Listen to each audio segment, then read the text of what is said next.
Right, let's go. Beautiful. Let me just... Yeah, I've already done my levels, but everything's okay.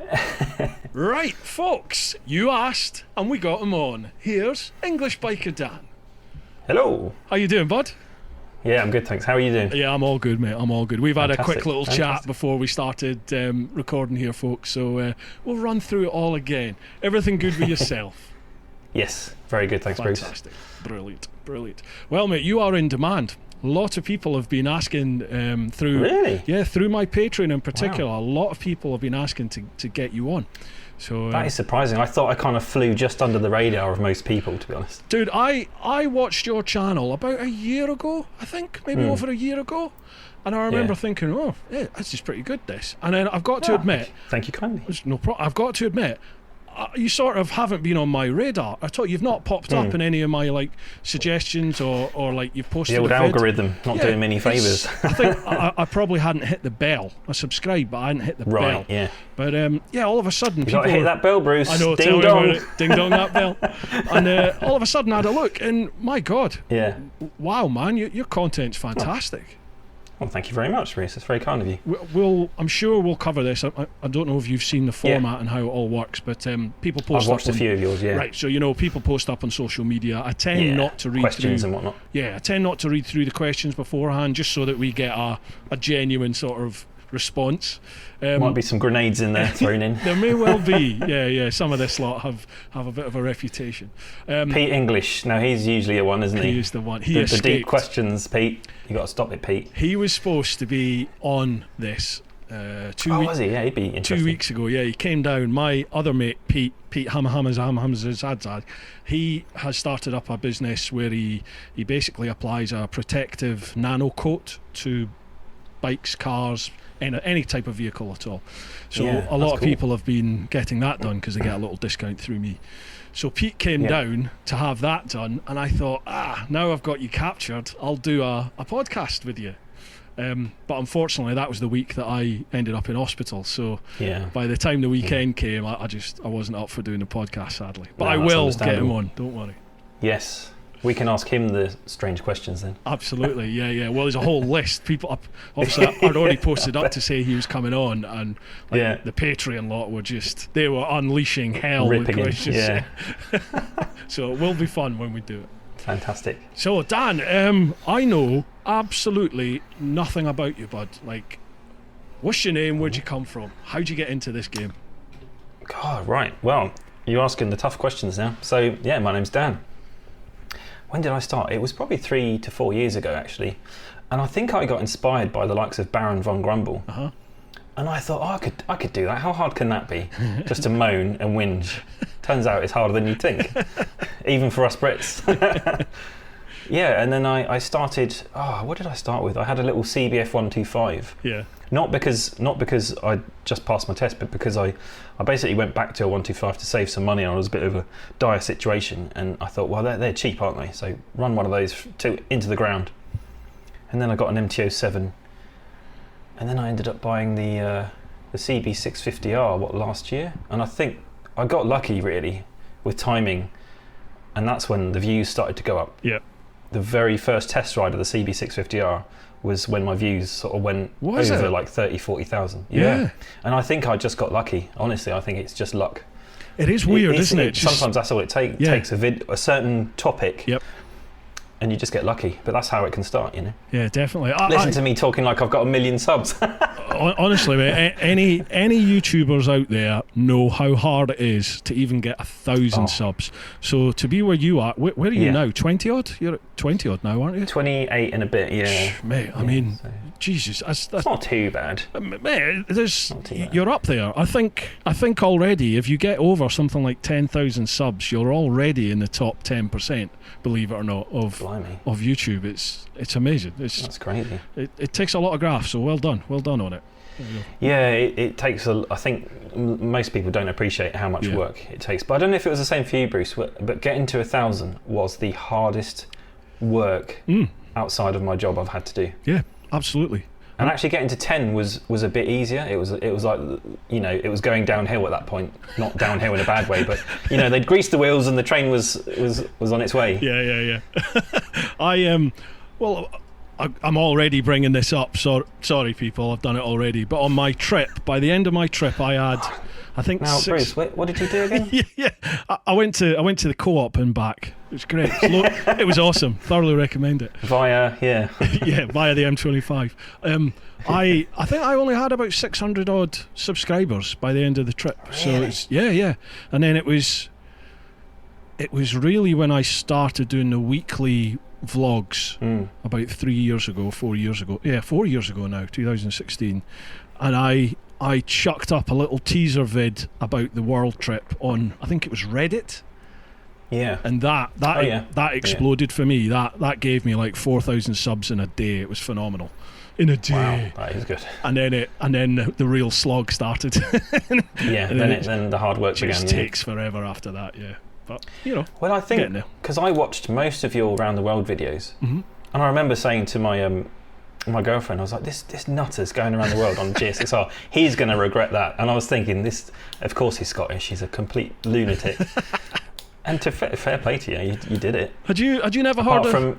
Sorry, go on. Yeah, you had issues with Africa, didn't you? Yeah, just one country, Mauritania, West Africa, yeah. I mean, that's a bit of a gripe for me, because part of me looks back and think you gave up there, you should have kept going. But I did what I thought was right at the time, and you'd live with that, don't you? And things turned out well in the end, so, but I still and you've got to know your own limits as well. You've got to sometimes say enough is enough. I think so. It beat me definitely. That little stage definitely beat. So I've got unfinished business. I'll go back and do Africa. I was going to say, do you think you'll go back? You're gonna take that one off? When fair play. Money and good for you and life allows, then I'm not in a position to bugger off for sort of 4 to 6 months at the moment. So we'll see what happens. See how long the wife puts up with me for. Yeah, that's usually the thing that stops you, isn't it? Absolutely. The handbrake. Yeah, so had you never heard of the likes of like Nick Sanders or Jacques Lucasen then? They've both done it on like R1s, Fireblades. No, I mean, for whatever reason, do you know what it was?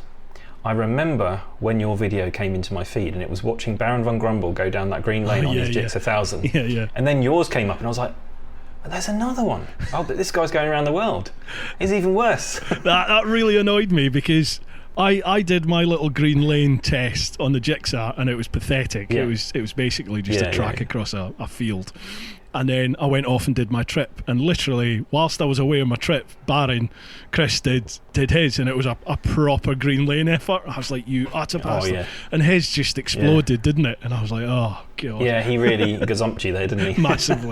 massively but deservedly so. It's a respectable effort, definitely. Yeah, nutter. Right, mate, I think before we start exhausting all the questions that everybody's put, how about we just crack on with the questions and see where it takes us?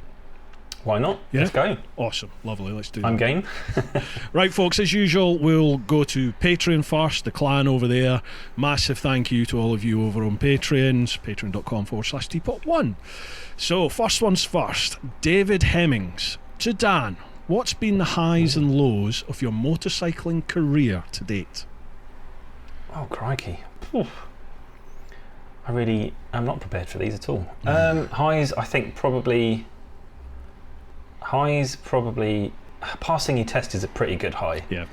I failed my first test. I put my foot down on the U-turn, which is, it gets so many people, doesn't it? That's exactly what I did. I did exactly the same. First test, I did a really good ride, and then did the U-turn, and I just fell to pieces. Didn't know what a clutch was.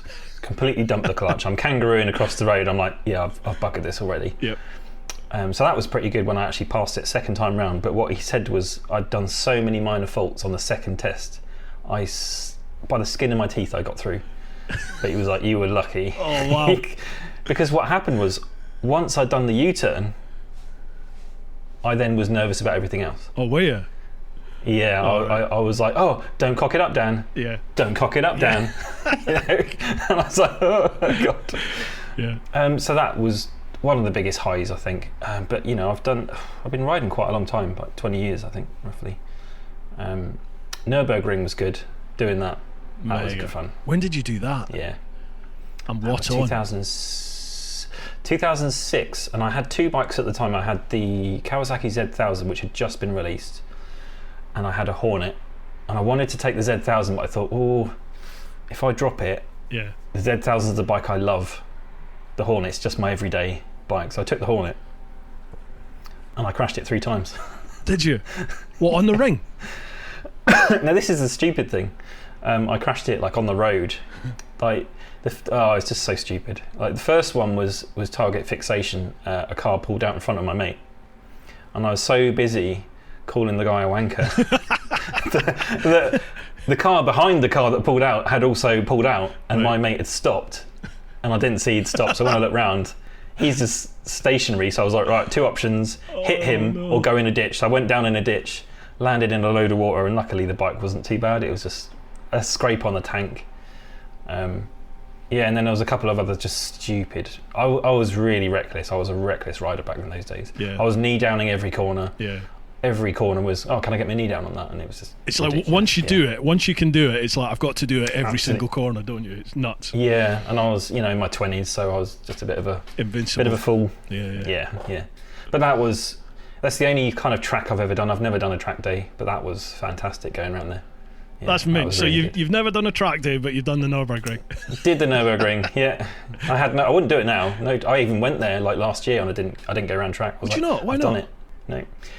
I see too many videos, the compilation videos, where a bike comes around and there's oil, Yeah. and they just go down. They've done nothing wrong, and they just go down. I'm like, Yeah, it's nah, true. I don't fancy that. Yeah, it's I true. don't we still had a lot of riding to do, almost to the border of Switzerland. So I thought we did Nürburgring for the first 3 days, and then we went off, and I just thought, maybe if it was on the way back, I'd do it, but no.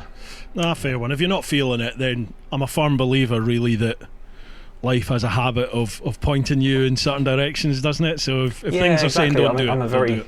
a very different rider these days. Yeah. I still want to go yeah. back. I still want to go back and do Oh that. yeah. I've done it once. I did 2 laps, and on each separate lap, the track, there was a big crash and behind us, and the track was shut. So by the time we'd finished the lap, they'd shut it. So yeah, we got 2 laps out of it, and that was it. What did you do on your Jigsaw? Yeah, Jigsaw Thow. Yeah. Nice. That was supposed That's to be good on the track, isn't it? Oh, it was awesome. It was just so much fun. It's the fastest I think I've Yeah. ever. Yeah, pretty much I would say it's the fastest I've ever been on a bike, because Yeah. the very next day, when we were in the Black Forest, I crashed and broke my back, and Oh my God. I've got systematically slower ever since then to now where I Yeah. ride like an old man. But oh well. Wow, that is. So we both crashed on the roads in Germany. Yeah. I was literally just Wowie. God, it's about 20 minutes east of the B500, the top of the B500. We found this awesome road that went through the forests and along these rivers, and I was just riding like a dickhead and low-sided the bike and ended up sliding off a Broke mountain. your back. Yeah, I broke 2 vertebrae, fractured 3 vertebrae, popped my shoulder and bust some ribs. Yeah. You must have been in hospital for a while. for that Yeah, one. I spent 3 days in intensive care and 2 days Crikey. 2 days out of that into a ward, and then I did a bunk out the hospital. Legged it Yeah, I mean, on your bike. Well, no, sadly, no. The bike is no more. That was the one I was supposed to take around the world, actually, but Oh really? yeah, that Crikey, wasn't a mate. good time. Go big or go home, eh? As my mate Jimbo says, death or glory. Yeah. Yeah, we haven't done the slange bit. Oh. Have you got a tipple of choice? I have. Awesome. Yes. Well, I'm not allowed to drink at the moment because of this No, pancreas fair thing. enough. So Yeah. slange, Yeah. here's to you. Cheers. Coffee, drinking coffee on a podcast. Whatever next. Right. Sad times, Bruce. Sad times.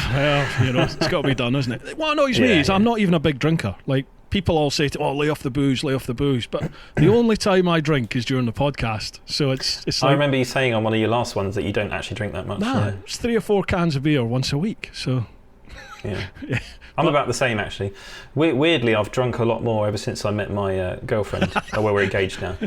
But yeah, I never really used to drink. I'm one of those people. I don't drink, but when I do drink, like if I go out, I you go drink too big. much. Yeah, I'm the same. Yeah. Yeah. And then it takes me like a week, and I'm going, oh, I'm never drinking again. And then the next weekend, I'm like, yes, come on. Let's get on it. I'm Clothes 19 off. again. Yes. Yeah. You'll have to excuse me, I've got a bit of a cough at the moment. No problem. Got a No cold, worries. cough and cold. No bother. Not COVID, I hope. Anyway. Enough The said. C word. Yeah.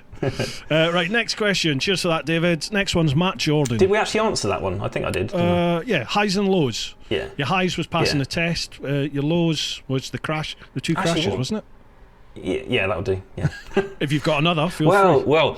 Well, lows. I mean, I could get quite serious. Seeing your mate get killed, that's pretty low. Oh, bloody Yeah. hell. Oh, Jesus. Yeah, man. That's that was a horrific. bad one, to be fair. In 2008, that was, yeah.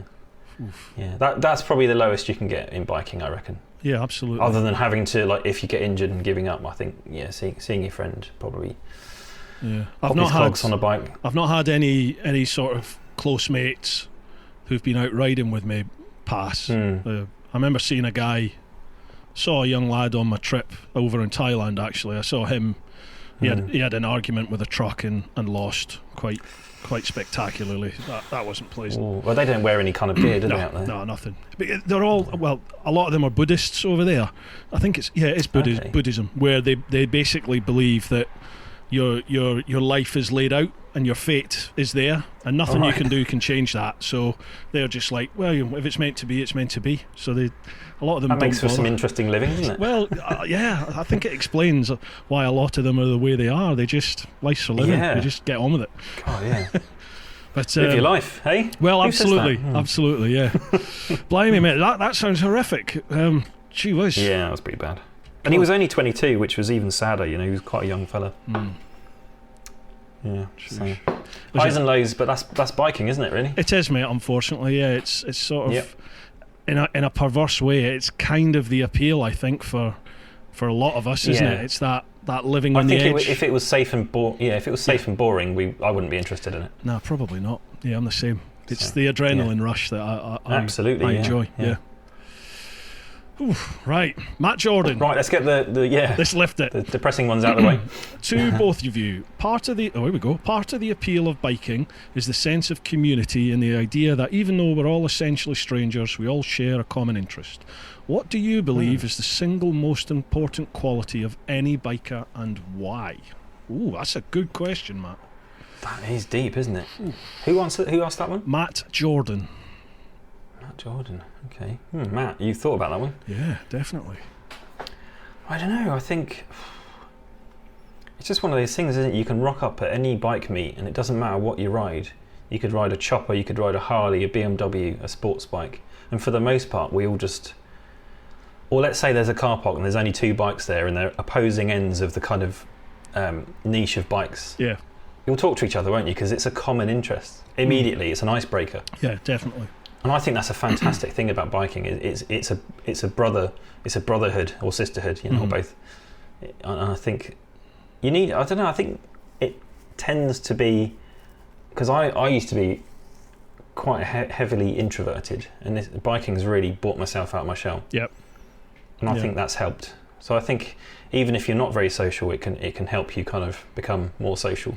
Absolutely, I totally agree with you there. I was sort of the same, you know. I was social amongst my own group, my own friends. Yeah. But I wasn't really somebody to put myself out there and go and meet new people. I would if I was forced, but it wouldn't.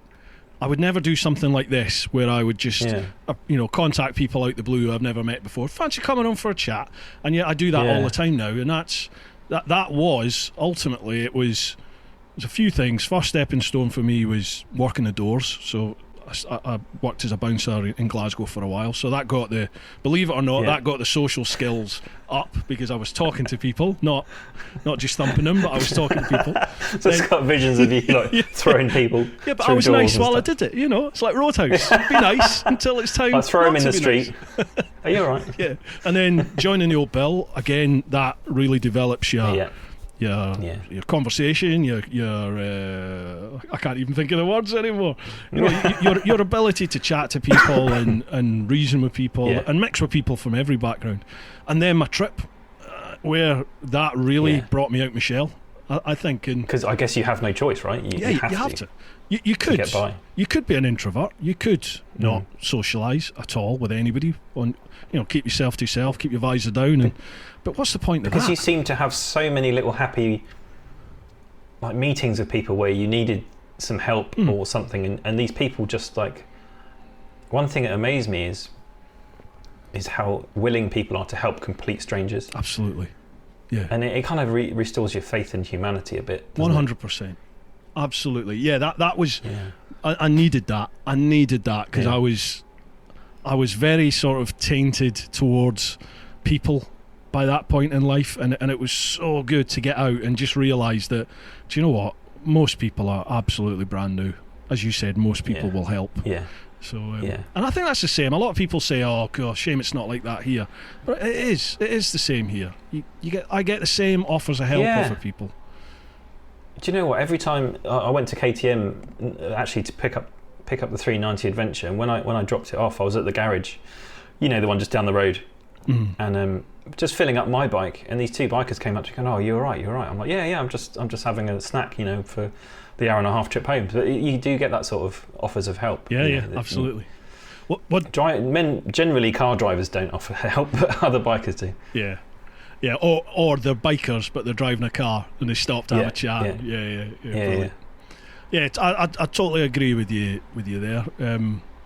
Single most important quality of any biker and why? Openness. And I think open-mindedness. And approachability. Definitely. I would say. Yeah, and like I said, I don't think you have to be one of those super open people, but I think it's just that common interest that it kind of pushes people towards being more open. And yeah, it's fantastic. Absolutely love it. But people, I mean, the biking world's no different. People can be very judgmental, can't they? And it's the old, there's some GS riders, there's some Harley riders, there's the sports bike lot, there's the cruiser and the cafe racer lot, and there definitely is that. I see it. I'll be riding the tractor, the GS, and I'll nod, and the sports bike going the other way won't nod. But then I might get my hands. I don't get it. I might get my hands on a sports bike, and I'll be in the same kit, ride by a sports bike and nod, and they nod, and you just think, and vice versa. I've had. Why? Yeah, I've been on another bike and passed a guy on a track or a woman on a GS or an adventure bike. I've nodded and they've not nodded, and you're like, oh, come on. I generally nod at everybody just because I don't know, it's habit, I guess, at this point. Yeah. And generally, I notice the big adventure guys don't nod back that much. And also Harley riders generally. Now I am generalising. Some do, some don't. No, true. That is true. Sports bike, but then some sports bike, if they're on the R1 with the matching Power Ranger suit, generally they're like, "Oh, I'm far too cool to talk to you, don't you know? Yeah. How dare you?" Yeah. I often wonder, is it maybe some people just focus so much that it could just be that they're not even looking at you. Maybe. Yeah. They just don't. But I'm going to acknowledge it. It's far easier to do on a GS. Hey? They're all like that, mate. Honestly, they're all like that. Right, good question, Matt. I really enjoyed that one. Yeah, that was a good one. Oh, look who's next. Look who's next. Pete English. Oh no, Pete. Yep, there we go. Hi Dan, Bruce. Hope you're both fitting well. Andy O, cheers, Pete. Question. Where is it? We all have very busy lives these days, what with work, family and our passion for bikes. When the day comes that you decide to retire and hang up the GoPro, how do you see yourself passing the time? Will it be in a rocking chair, or do you plan to cause havoc in the retirement home? Nice. Oh crikey, I'm going to be in the retirement home in my wheelchair with tassels on the wheels, flames up the side, grabbing the nurses. I probably can't say that these days, can I? I'll be like, "Whoa, sit on my lap, young lady." You're going to be the Benny Hill of the retirement home. Yeah. I'm going to be a sex pest, I think. Yeah. My missus hates it when I say this, but I just don't see me getting to that age. I just don't see it. It's hard, isn't it, to imagine? I can't ever imagine it. Yeah. I can't. I think I'd quadrophenia it on my bike of choice. Just out in a blaze of glory. I think I'd go and get a bike with a sidecar or something, and just ride off the cliffs of Dover. That's how I want to go out. with your camera, GoPro sat there, Yeah. Upload. drone up as well, live it. You could probably fly the drone at that point in the You future. probably could, yeah. You can fly them now, can't you? God. Was that new one? Have you seen it? The Skydio 2. Yeah. Over in the States. That's insane. It's absolutely I amazing. don't know if that would work that well over here, because over there they seem to have a lot more land, don't they? Open space, yeah. Because who was it? Baker X Derek. Do you watch his channel? No. He got given one. He's out there in California, I think, and he got given one, and he takes his Grom out in like the wastelands. It looks like Mad Max country out there. Yeah. And this thing it basically decides where it goes itself. Yeah. It's all AI driven. But it went over someone's house, and it avoids all the obstacles. But over here, you just couldn't do it, because you need to be able to tell it, you can't go there, you can't go there. Yeah. Because we don't have that kind of open space unless you go to Scotland, maybe. Yeah, I think you'd have to be very selective where you flew it. I've contacted them, obviously, because I was like, Oh, really? chance my arm, see if I could acquire one. Yeah. But absolutely. they can't officially supply one to anywhere in Europe, because Too many rules. it's not been accredited to be to fly over I don't think here. it will be. I don't think it will be, because, like I said, you don't really have any direct control over it. It's just it's fully follow autonomous. me and work, figure it out. It's basically. absolutely amazing, isn't it? But it's proper Terminator stuff. You look at it and you think, if you weaponize It's Skynet, that, isn't it? Yeah, if you Yeah, weaponize it's Skynet, that, isn't it's it? goodbye humanity. Oh yeah, absolutely, yeah. Yeah, check it Old out. Arnie will folks. turn up. Skydio 2, check it out. It's fantastic. It is nuts. good. There are some people here in the UK who've got them. So Really? oh yeah, I've not asked They've any managed to questions. sneak 'em in. Yeah, but they've got them, and it's stunning. A lot of mountain bikers have them, and Yes, I saw a lot of again in America, and just what it does, and you can choose. You got like a little remote control, and you choose if it's in front of you, behind you, or to the side, 45 degrees, rotate round, all sorts. and it just works it all out. It is very clever, very clever. Oh, right, that's the timer for your Camera. DSLR. Makes It the is editing annoying, isn't so that? much 30 easier. minute limit. Yeah, is that because of overheating? Is that why? No, it's because if a DSLR can record for longer than 30 minutes, it's considered a video camera, and therefore applicable higher taxes are applicable. So it's a way of getting less tax levied on them. Seriously? Yep. Wow, It's I just so never that you knew can. Yeah, so proper video cameras or camcorders, they have a higher tax bracket. Yeah. So what DSLRs do, I don't know how GoPro get around it actually, because that technically is but maybe action cameras do have that higher tax bracket. I don't know. Pass. But yeah, that's why it exists, a 30-minute limit. Yeah. Wow, I never knew that. So is this? I mean, I take it you're not full time with YouTube, are you? Or are No, you? I work at a university. Oh, do you? I do IT. Yeah. Ah, well, hence why you Yes. know all this. Well, I mean, I actually got into video stuff. I guess this goes back to the very first question: who are you and what do you do? I used to do video production. I got into it via another hobby, flying radio-controlled helicopters. A nerdy hobby. And then somebody said, "Oh, we're having an event for an air ambulance charity. Would you film it?" And I put this video together, and it just went crazy. And it was over in TV in Canada, and everyone went mental. Wow. And I thought, oh. And then the people I filmed it for bought me a DSLR, a Canon 600D, and then it went from there really. And I ended up doing stuff for TV. I did a lot of corporate stuff, did a load of weddings. So I did that for a couple of years, and then didn't quite earn enough money to do it full time. So I sort of packed it in, and then bikes got involved. Wow. Well, you can see that in your editing, particularly the beauty Thank you shot very type much. stuff that you do. It's very good. Yeah, thanks. very good. Good quality. Yeah, nice. Oh, cheers. Right, next one, Stitch. Excellent. I've been following Dan for a bit. Curious to know why his video postings are few and far between, every 2 weeks to a month, as opposed to yours, Bruce, and being a full-time creator status. Why? Yeah. Is it just life gets in the way? Yeah. Well, thank you for following my stuff, Stitch. With me, it's always been a hobby. I can't do it full time, sadly. But I was doing one. It got to the point where I was kind of doing one a week, and even that got a bit much. And I didn't have any hobbies anymore, and this started to feel like a job. Yeah. And at that point, I was like, well, I'm really not enjoying this anymore, and I've considered stopping it completely. I've tried to stop completely. I think I had like 3 months off last Christmas because I don't want to ride in the cold and do videos at the same time. So And for me, it became a job, and I wanted to get the fun back into it. So I thought, take some time out, and I basically do videos when I want to do them. I guess that's the beauty of it. Yeah. It's the beauty of being a hobbyist rather than having to rely on it for money, is you can lose that passion for it. So I do it when I want to do it. That's the shortest answer I can give you.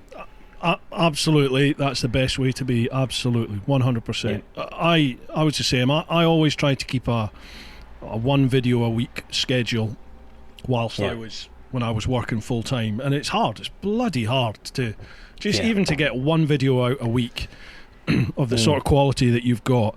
It's hard work when you're working. And then now going full time, I was like, right, I've got to try and up it to, I wanted to try and emulate TMF when he was going for it 3 to 5 times a week. Not a chance. Not a hope in hell I can do that. No. So I thought, well... How people do it, I don't know. I don't know how they do it. It's not that I've never not had respect for Andy for TMF, but I didn't appreciate the graft he was putting in, because going full time and then trying to up the level of 3 to 5 a week, I'm like, how the hell does he do it? How the hell I still don't know how you managed it, Andy, because it's even doing 3 a week, and I was sort of cheating because one of them's a podcast, one was a normal vid, and one was a teaser vid for the podcast. So it's it's not like it's 3 bike vids, but hard graft. Because you've got to think about things to do, haven't you? You've got to have a plan. You've got to get it into a schedule. You've got to get the bikes from the manufacturers to review, and you've got to go and collect them. It's so much work, and I don't think people appreciate how much work goes into it. I don't think you can unless you're doing it, really. Yeah, and you can't really moan because you're living a dream. For me, doing it full time, I am living the dream. So I'll never fair play to you, Bruce. I'll never take that for granted. But it is hard graft. Definitely, it's hard graft. But actually, there's a guy that lives. I live in an apartment block, and there's a guy that sees all the bikes that come and go. And at the moment, I've got three bikes in the parking space. I've got my bike, I've got the Street Triple RS, and I've got a Goldwing 1800B. Nice. And he came out and he saw the Super Duke, and he was like, "You jammy bastard!" And I said, "Mate," "it does on the surface of it. It seems like it's all fun and games, but it's a lot of work." And he went, "Yeah, work," and just buggered off on his bike out for a jolly. He doesn't have to worry about recording or anything like that. But it is a lot of work. So to answer the question again, I guess it is based on how much I want to do. I felt that I no longer had any hobbies, so I've recently got back into a kind of old hobby that I used to do. So that is something I love doing, but I don't want to turn that into a YouTube thing. But the bike stuff, it kind of did end up being a job. So I've stepped back a bit, and I'm starting to enjoy it a bit more. So good. I'd like to do 1 video a week, but realistically, I'd say you can expect 1 a fortnight from me. But don't hold me to that either, because I'll do it when I want to do it, and that's the truth, to be honest. Mate, genuinely, that's the best way to be, because you will produce the best quality then. Absolutely. Well, I'll burn out because I'm very. The problem with my personality is I'm all or nothing. I tend to go crazy with it and spend all my time, and then Sophie, my girlfriend's like, "Could we have some time together, please?" And I'm like, "Oh God, I'm really sorry."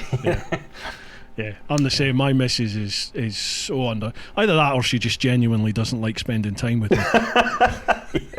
They're like, "Thank God he's out on the bike again." But she is very understanding, and she knows when I need to get out on the bike, because she'll just turn around to me and go, "Just go for a ride somewhere." Subtle. Clear off. Yeah, I'll see you whenever you get back. So I was like, see you in a couple of days. Yeah. Is that how the round the trip world started? Is it right? See you in 3 months. Do you know? We met and started dating after I had decided I was going to do the trip. So, oh really? Literally on our first date, it was like, Have you heard about this trip I've got planned? and that was it, really. It was sort of part of. Well, you're still together, so you're doing something right. Yeah, she's a glutton for punishment. What can I say? You sell yourself short, mate. That's it. I honestly, I'm awesome. That's what it is. No. Right, that was us. Cheers, Stitch. That's a good question, mate. That was good. Next one, David.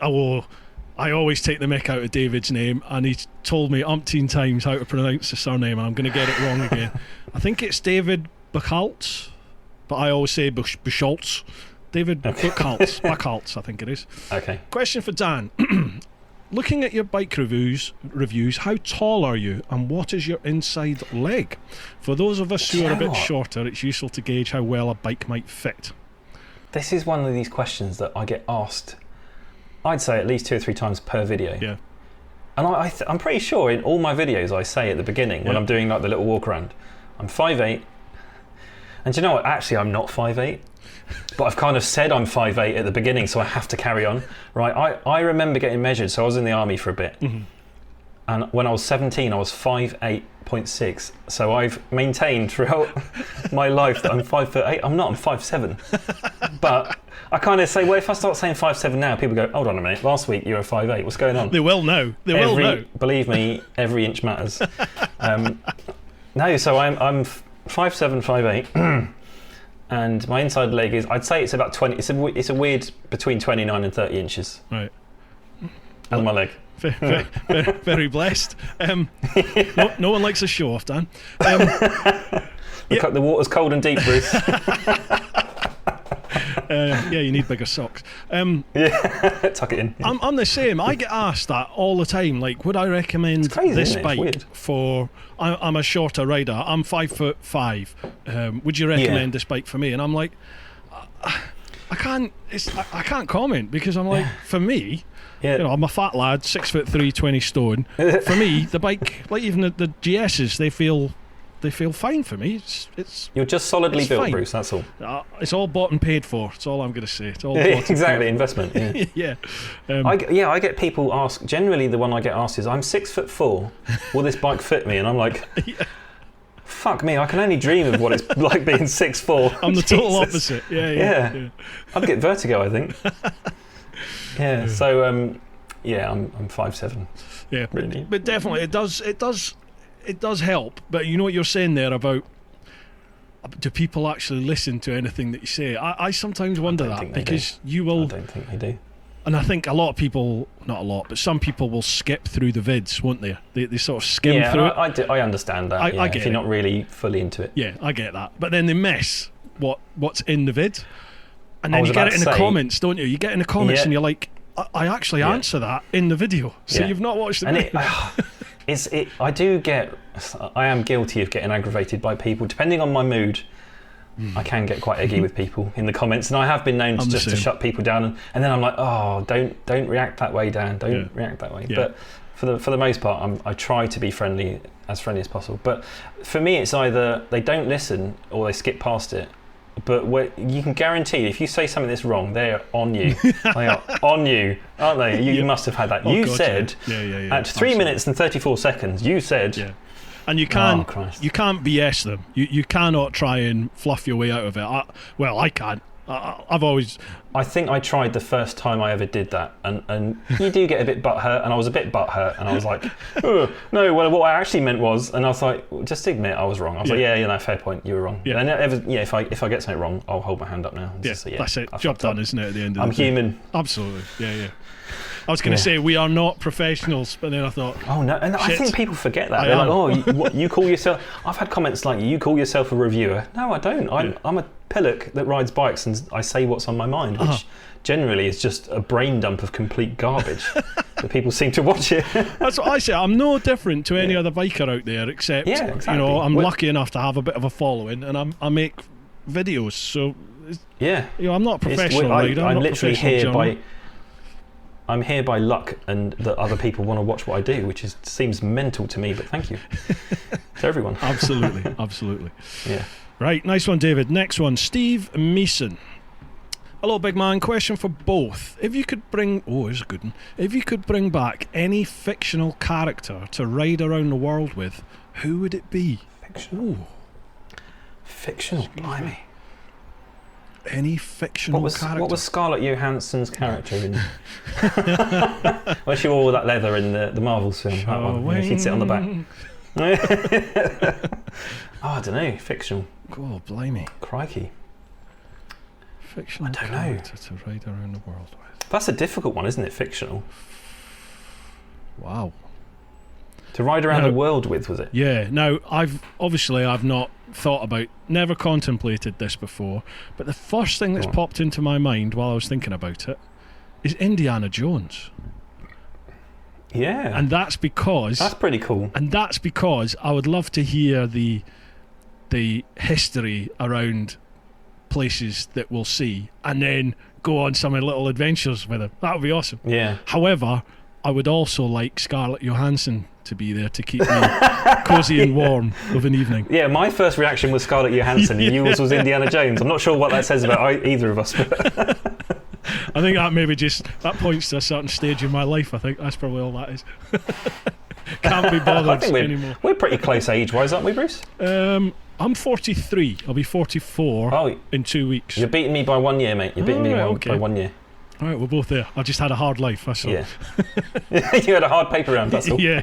No, I think it's the beard. Like that. See, honestly, this is a week's growth. 1 week. Is it? How ridiculous is that? Oh, yeah. Mate, this is about 7 years. I wouldn't worry about it. Yeah.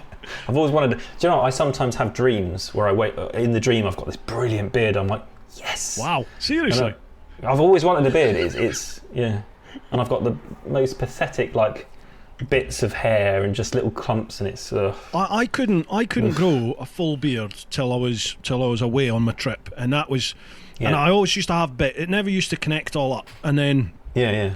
I was away for probably been on the road for a few months, and I shaved it, let it grow back again, shaved it again, and then just let it grow, and it just seemed to all fill in. I don't know. It just seemed to fill in the blanks. So, I need to go around the world then. That's what we're saying. Basically, yeah. Just get on.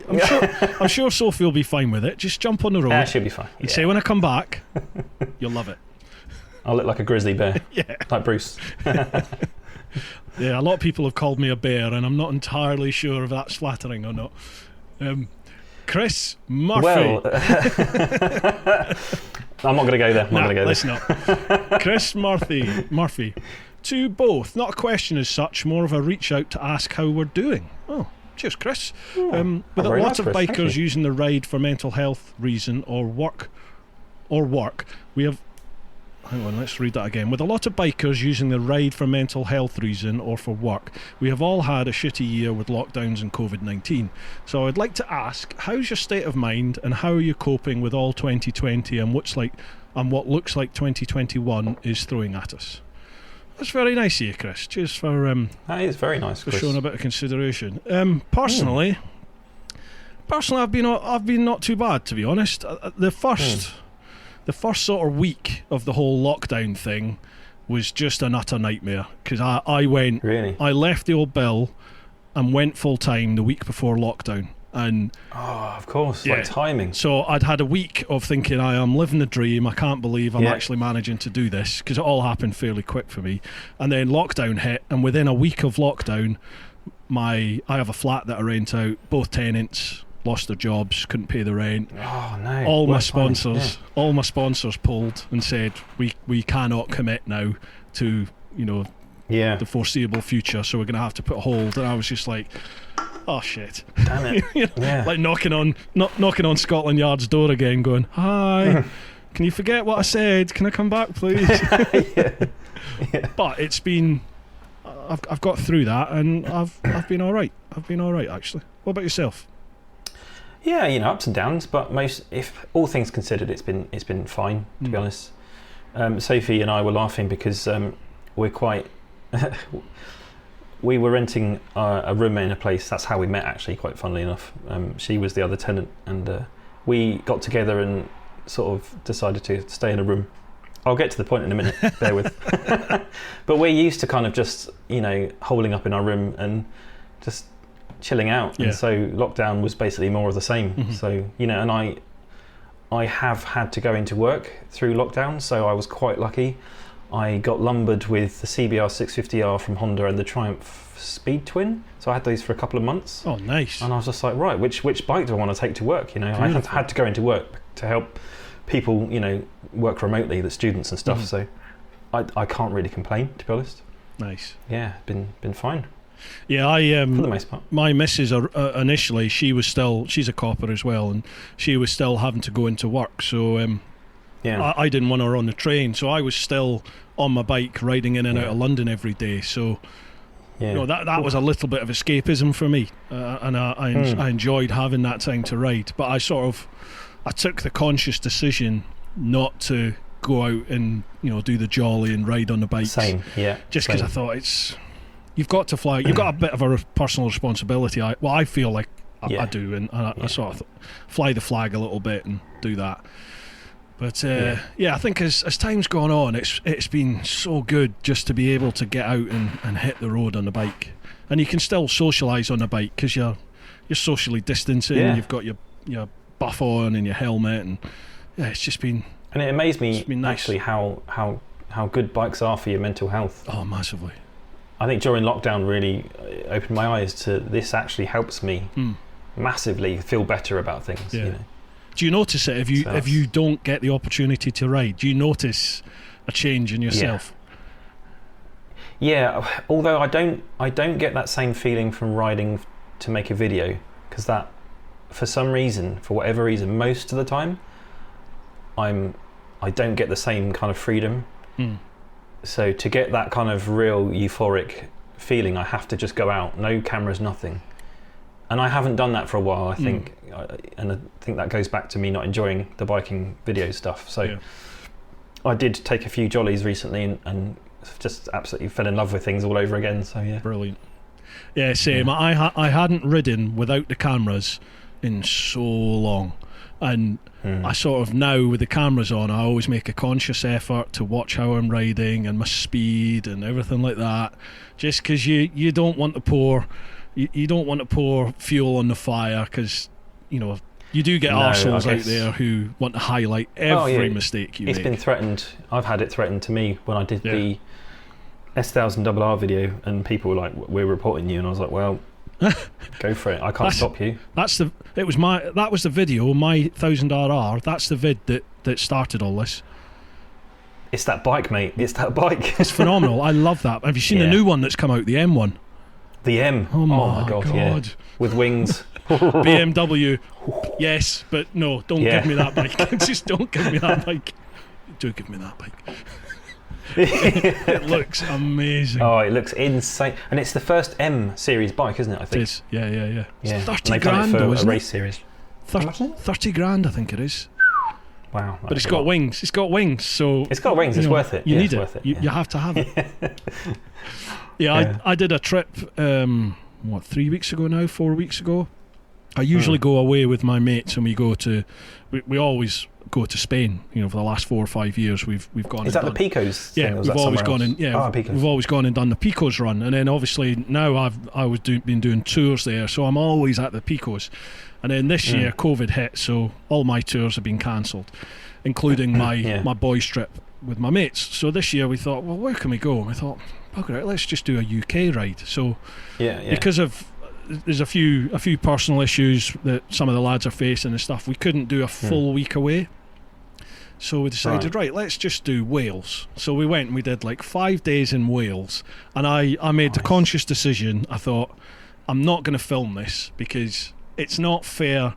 I always find it's okay when I'm abroad, if I'm filming my mates and my mates are out enjoying themselves and knocking on, that's fine. But to do it on domestic soil, I just thought, it's not fair to It's do asking that. for trouble, isn't it? Yeah, so I didn't bother filming anything, and it was so nice not to have that added responsibility of thinking about what you're going to say and what you're going to film, and it's brilliant. I loved it. Yeah, really good. Yeah, because I went away last year with a friend, and we did Germany, and I filmed the whole thing, and I think it did in some areas kind of suck the enjoyment out of it a little bit. Yeah. Where I was thinking, I need to make sure I film this, and and then when I got back, I am the world's biggest procrastinator, and I think that also doesn't help the videos coming out.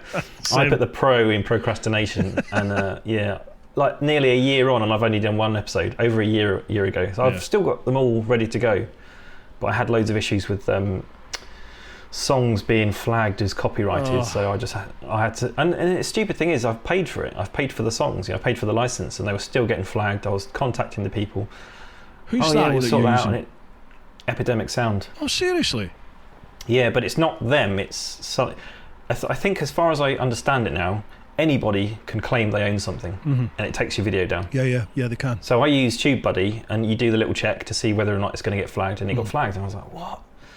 So then I reached out, and I was like, I've gone through Epidemic Sound, and these people were like, well, we don't care, that's our song. I was like, oh, okay.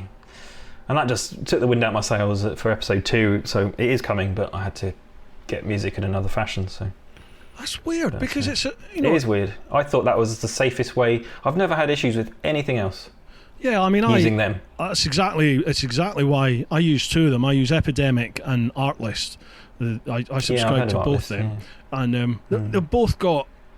Initially, I thought Artlist was better, to be honest, but I've found occasionally I'm going back and I'm looking because I can't find the bit that I want, the sort of music I want in Artlist, but I can find it in Epidemic. So it's an added expense, but having the 2 of them there is sort of the best of both worlds. Diversity, really. Yeah, definitely. Yeah, that's weird. Yeah. Like just about all of my early vids up until about 2 years ago, I don't make any money on because they're pretty much all flagged for copyright. Like all my around the world stuff's flagged for copyright because I didn't know anything about copyright. That's a shame, isn't it? Yeah, such a shame. But then, very few of my vids get massive views anyway, to be honest. So I'm not losing that much ad revenue from it. Yeah. I just tend not to get huge, massive views. But oh well, never mind. So keep nice. at it. You're getting there. Keep at it. Yeah, well, what are you at? 40 something thousand now, aren't you?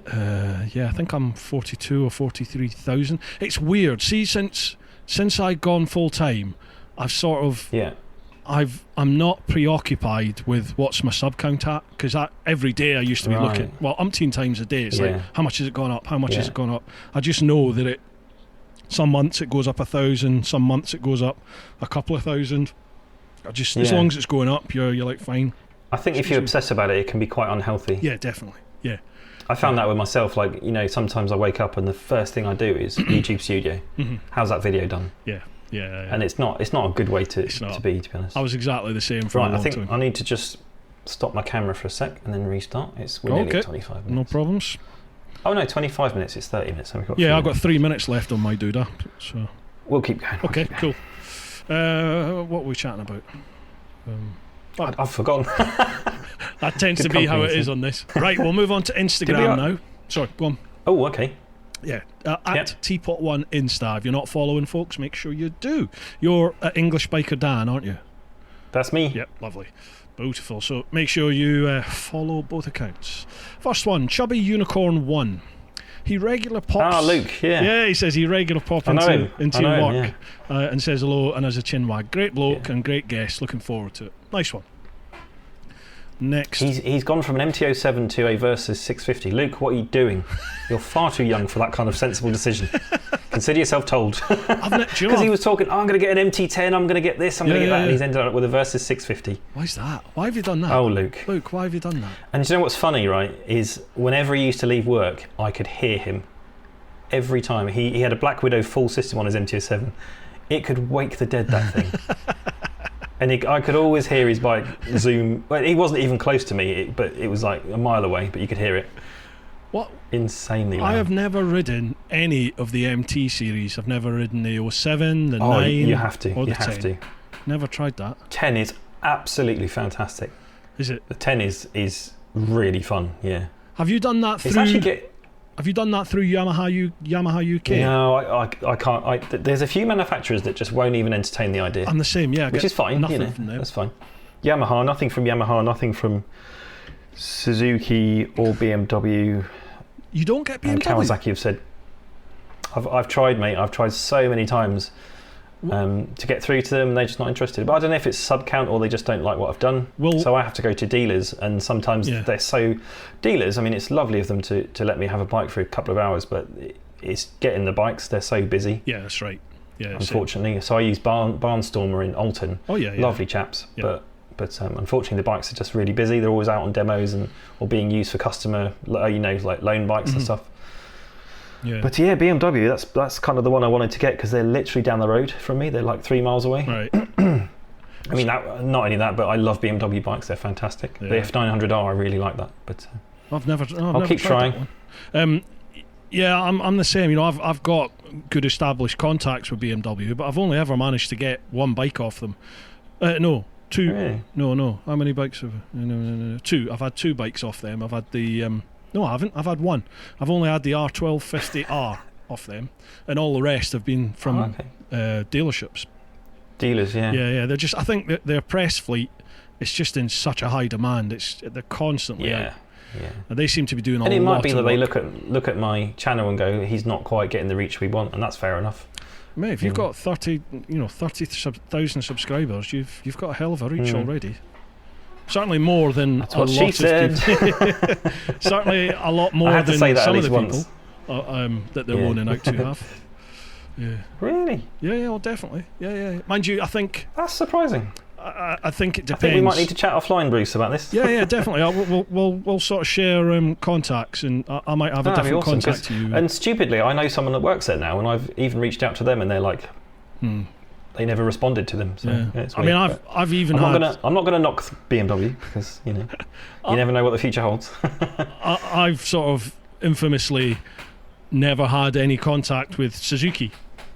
Even since the world trip, I've had nothing. That's crazy. Yeah, that is but crazy to me. I've had the Suzuki UK marketing chap come up to me when I was at Thruxton, and we got on like a house on fire, and really, he said, "Oh, we'll have You'd to get think you." that would then open up doors. Well, he was like, "We'll have to get you out on the bikes and drop me an email. We'll go." And I did, and never heard a peep from him.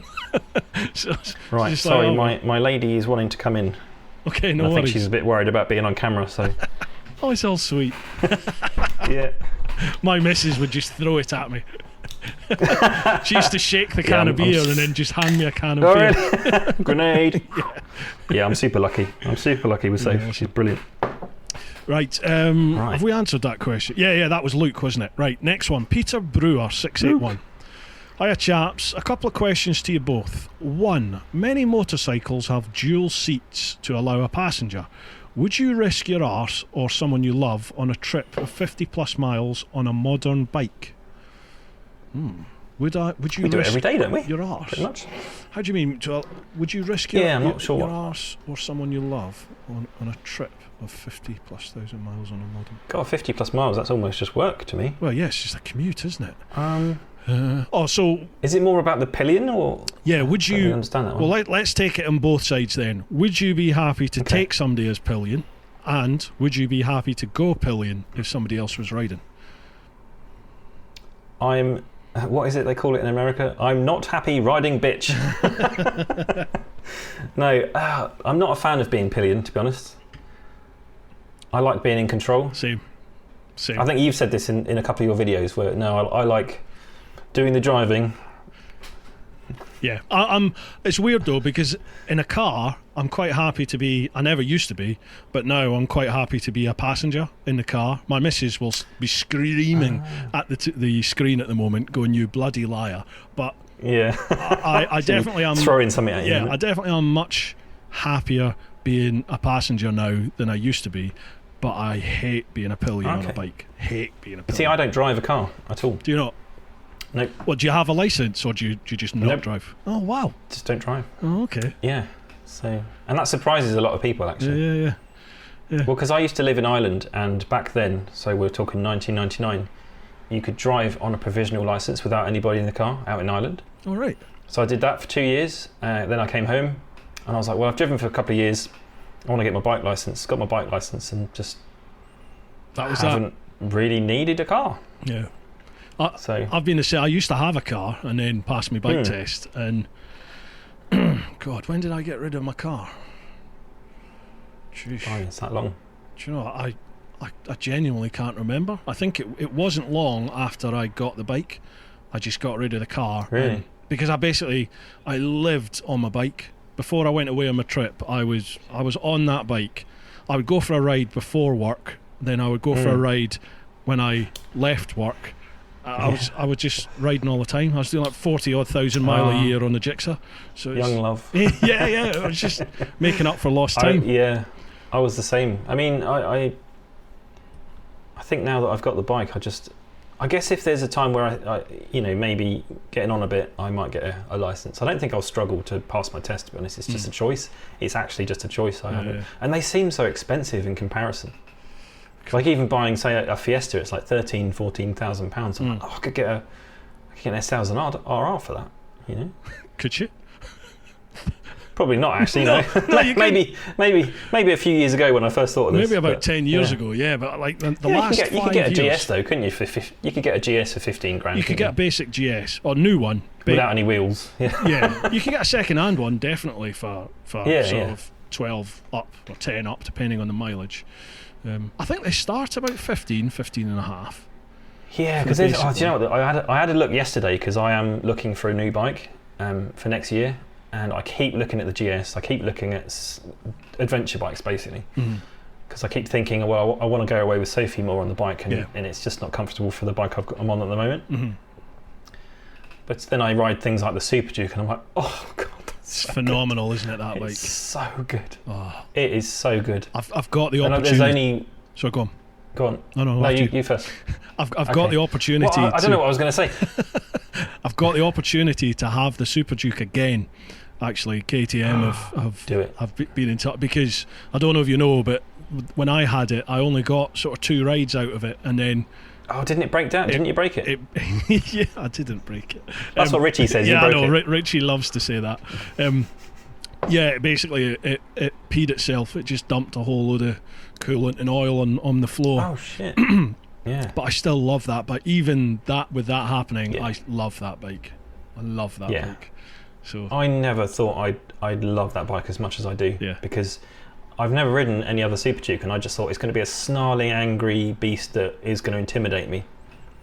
And while it sort of is, but it's a bit like the S1000RR. It's so easy to ride. yeah, absolutely. So well that mannered. It's just joyous. You can ride it within the confines of a British road.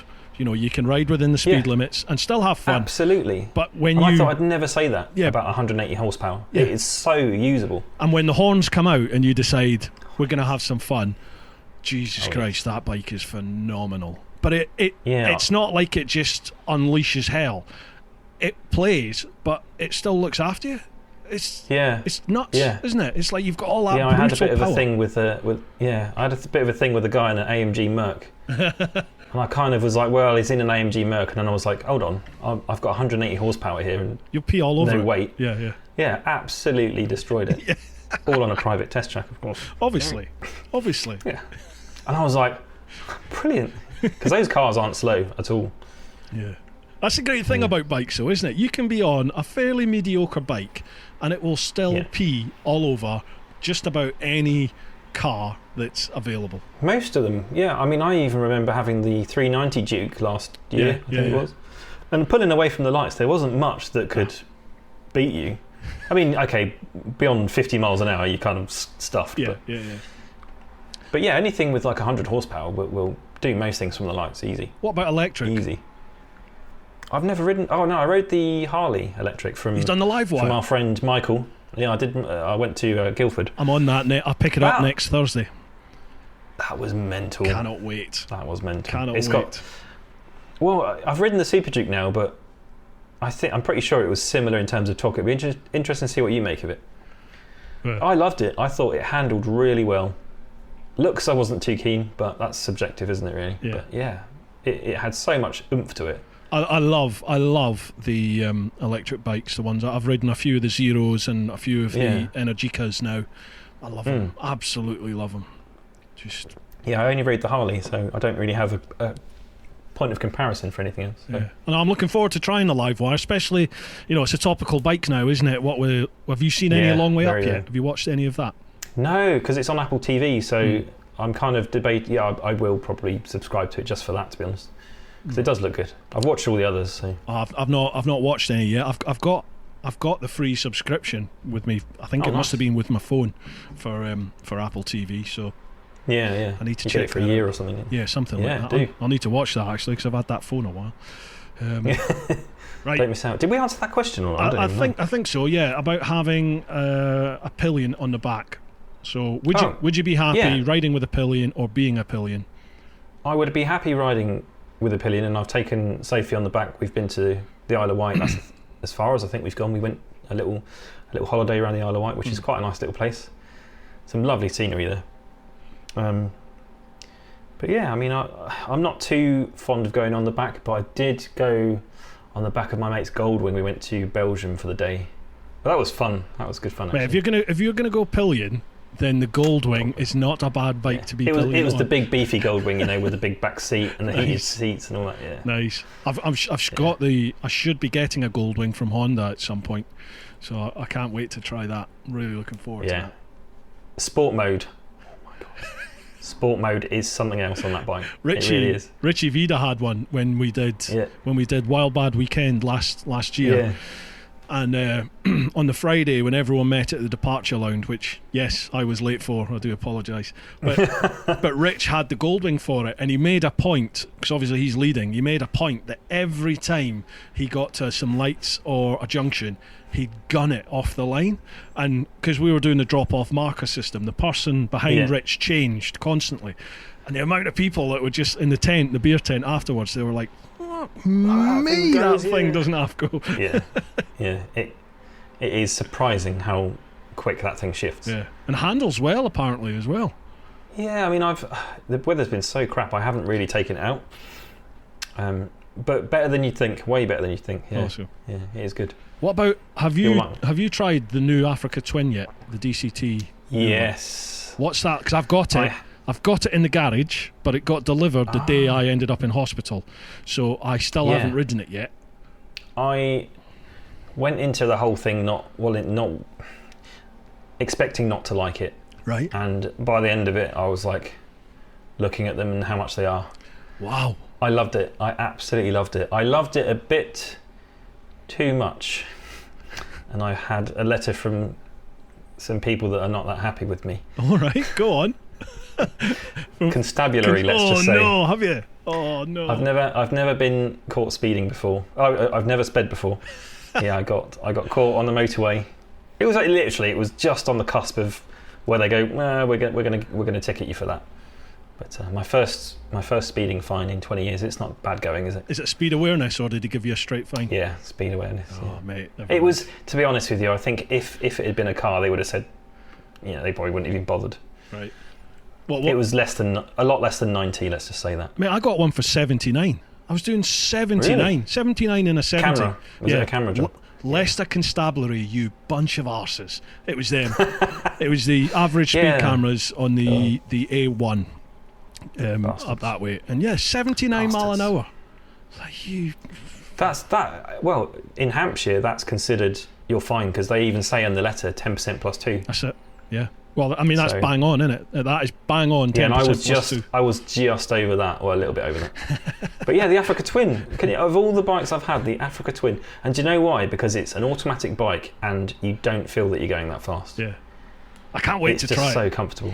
But I'm slightly. The engine sounds amazing. It does sound good. Yeah, it does. It does. Yeah, I rode a 2018 Africa Twin a couple of months ago when I was in Slovenia with one of my. Sadly, one of my old sponsors, Canary Moto Tours, they have a Slovenian wing, so I was out over there with them, and I rode one of their Africa Twins for like the week I was there, and I genuinely thought, I'm not going to like this. I'm not going to enjoy it. When I first got on it, it felt really soft and wallopy, and I thought, I don't like this. Oh, really? Compared to the GS with it. It's the long travel. But even the GS has long travel, doesn't it? But the GS has got the telly lever, so the front never dips. It sort of sinks. Yeah. But honestly, by the end of the first ride, when you start bonding with a bike, and it's like, I really love that engine when you hit the gas and it whop, that sort of beautiful roar you got. So I really enjoyed that. It's a fantastic bike. I'm a bit intimidated about this new one though, weirdly because of the touch screen LCD screen it's got, because I'm just thinking there's so much there to know about, and I'm like, Jesus, I just want to get on the bike, put the engine on and go, but it's like there's so many things to fiddle about with. I didn't really look at things. I set it into, if you've got the same one I had, stick it in user 1 mode and that'll be fine. Right. Okay. I don't know if you'll have the same bike you might have. I don't know. I know you probably didn't if you had it for a while. I've had it for 2 weeks, 3 weeks now. Oh no, I gave mine back a week ago. Okay, right, be a different one. Yeah, then. Like when you in drive mode, it's like driving a diesel auto car. It's like you're in 6th gear doing 35 miles an hour. Is it? It gets really lumpy. Right. So I drove everywhere in sport mode, sport 3, and you'll know what that means when you start looking at it. And yeah, it's quite good actually. It's quite good fun. Okay, I was going to go out today. And you just spank it away from the line. Yeah. It is good fun, and you got that really. It surprises people because they just think, "Oh, adventure bike, that's nothing." Yeah. I tell you what, it surprises people. How does it wheelie? I couldn't possibly say. When you went on that closed track, obviously. That we all use. Oh, well, in that case, yeah. I had a few power wheelies, but if I'm honest, I didn't really try too much on that one. Right. You didn't I've been trying on the Goldwing, but it doesn't You lie really. like a cheap watch. I didn't try that much. Of course you didn't. I nearly fucking flipped it, mate. I nearly flipped it. I literally. Well, do you know what? I reckon if you'd seen it from the side, it'd been like. It felt like I was going over, and I was like, how am I going to explain this? Yeah. And then like it was like my life flashed before my eyes, and luckily I was covering the rear brake, just tapped the brake and it brought it down. Oh, beautiful. Softly, I might add. I had a similar experience on the new tractor. There's a wee slip road onto the main road behind my house. Yeah. And it's a great one where you sort of turn off the road onto the slip road, and it's uphill, and you can just gun it, and then over the brink of the hill, the brow of the hill, the slip road, as it joins the main carriageway, it dips down quite quickly. So generally, compresses the suspension. Yeah. So nice. By the time you're just hitting that maximum torque, the road disappears and it just lifts. Lovely. So I thought, I wonder what the new GS is like. Let's try. So I did the old reach, just a bit of extra juice, a little bit further forward with the grip of the throttle, yeah. and just pulled it back. And same thing as you. It was probably about an inch off the floor, but to me, I felt like I was panic here. Vertical. Yeah. And the bike, it's like the bike just comes and goes. It's all right. We've got it. You've got it. It just takes hold of you and lowers the front. But honestly, does it have wheelie control and stuff like that? Yeah, it's all part and parcel of the traction control nice. on that. You can turn it all off, but it wheelies like. So it still wheelies with that on. That's pretty. Yeah, good. It'll power wheelie, but it properly just takes control and lowers it nice and softly. Nice. It is nice. That's good to have that actually. Yeah, definitely. Because I turned everything off on the Africa Twin, which I don't recommend. I don't do it because I just don't have I do not have the skill to cope with things when they go wrong. No, I don't. And do you know what? It's one of those things. I don't want to learn how to do it because I will then do it everywhere. Yeah, and after I watched the 44 teeth video of what you could lose if you get caught. No, I'm good. Yeah, phenomenal, isn't it? It's just nuts. Oh, it's insane. It's insane. I think I understand why, but to wheelie properly takes so much control. Yeah. That it's skill. it's the polar opposite of what they're doing you for, because they're doing you for being out of control. I've never understood it. I've never understood that. But I know why it is. It's to stop, every Tom, Dick, Harry and Harriet out there doing it, isn't it? Yeah. Yeah. But I remember I was at work one time. I was on the old. I used to work in the old riot police, so we used to go around in the bully buses, and I was driving up. Bully buses. That's what the local youth used to call it, bully bus. But we were driving up. God, what was it? Charing Cross Road, I think it was, in London. And I'm driving the van, and there was a guy on a KTM in front of us, sat at the lights. The lights went to green, and he just popped it up on the back wheel. Wasn't speeding. He just popped it on the back wheel. He's in like a jacket with a man bag. He was like a hipster type businessman. Proper hipster. Yeah, just popped it up on the back wheel like that. Beautiful sunny evening. Popped up on the back wheel, and he just went off up the road with traffic, sat on the back wheel, just like that. Pretty much cool as you like. God, my skipper and everyone on the bus is like, get him! That's fucking outrageous! Really? That's outrageous! And I don't get it. I said, do you have any idea how much skill that takes? So I said, I'll deal with this one. I think it's jealousy. Yeah. So I just jumped out, I walked over to him, and I was just like, pretend like I'm giving you a lecture. That was awesome. But don't do it again. Try not to do it in the centre of town, man. Brilliant. Right, digress there a wee bit. Peter Brewer has a second question. Yeah. It's what this is all about, isn't it? It's about time. Is it about time manufacturers gave us sensible or comfortable saddles on bikes so any bike can be toured on with a passenger? Peter, you've got a bit of a passenger theme going on here. Yeah. Do we need more sensible saddles? It depends. It depends on the bike. I mean, if you want a sports bike, the chances are it's not going to be comfortable at all. Yeah. So I don't think you should enforce that upon people if it's not what they want. But at the same time, after riding the Super Duke, I thought they've thought about this. They've really thought about it, because I rode that all the way back from KTM, and that's an hour and a half. Mm-hmm. Not once did I feel uncomfortable at all. Yeah. And my bike, it's like sitting on a plank of wood. It's not comfortable at all. But I never used to have genuinely never used to have any comfort issues with the Gixxer. I think you just get used to it, and then I think you do. But do you not think that people go on about exhausts? You know, they say why do manufacturers these days have these massive monstrosities on the side of bikes? Well, we all know it's for the Euro emissions, but then some manufacturers manage to make stock exhausts that look all right. They're okay. Sound good. Yeah, they sound good and they look good. But then there's the whole aftermarket industry that's there, and I think there's deals that happen within these companies that, you know, they're like, okay, make it look pretty horrible and pretty big. Yeah, and, so people buy. There's backhanders going on. Of course there is. But I mean, it's an industry, isn't it? The whole aftermarket industry. Yeah. It's needed, you know. And if you make a bike absolutely perfect from stock, you're going to affect that industry. And definitely. I think there's got to be a bit of give and take. It's one thing I've been thinking about, like the likes of. I always say this wrong. Akropovich. I used to say Akropovich for years. Yeah, I did. Apparently, that's not how you say it. Yeah. That's not how you say it. Apparently, when we turn to fully electric, I mean, how are they going to survive? There must be something. Maybe the sound systems that they could make to make it sound like a combustion engine or something. I don't know. People are just going to have to adapt. They'll have to adapt, won't they, these businesses? Otherwise, they're gone. It's business, though. I mean, look at it's adapt or die, isn't it? Absolutely. Look at just now with COVID. You know, if as a business, if you're affected at the moment and you do not adapt, then you're not going to survive. It's just you will not think survive. Of it laterally. And, you've just going to have to constantly adapt and evolve your sector, aren't you? Really, I think with electric, there's going to be all manner of different things that are going to become available. You know, there'll be aftermarket batteries, for God's sake. I'm sure there'll be aftermarket batteries that will give you even more torque. There'll be sound systems that you can put on a bike, or it'll be like race battery or something. Yeah, buy this race battery for $3,000. Yeah, it's bound to be. I mean, there will be. Of course, there will be. So what I was saying then about comfortable not sure on seats. That one.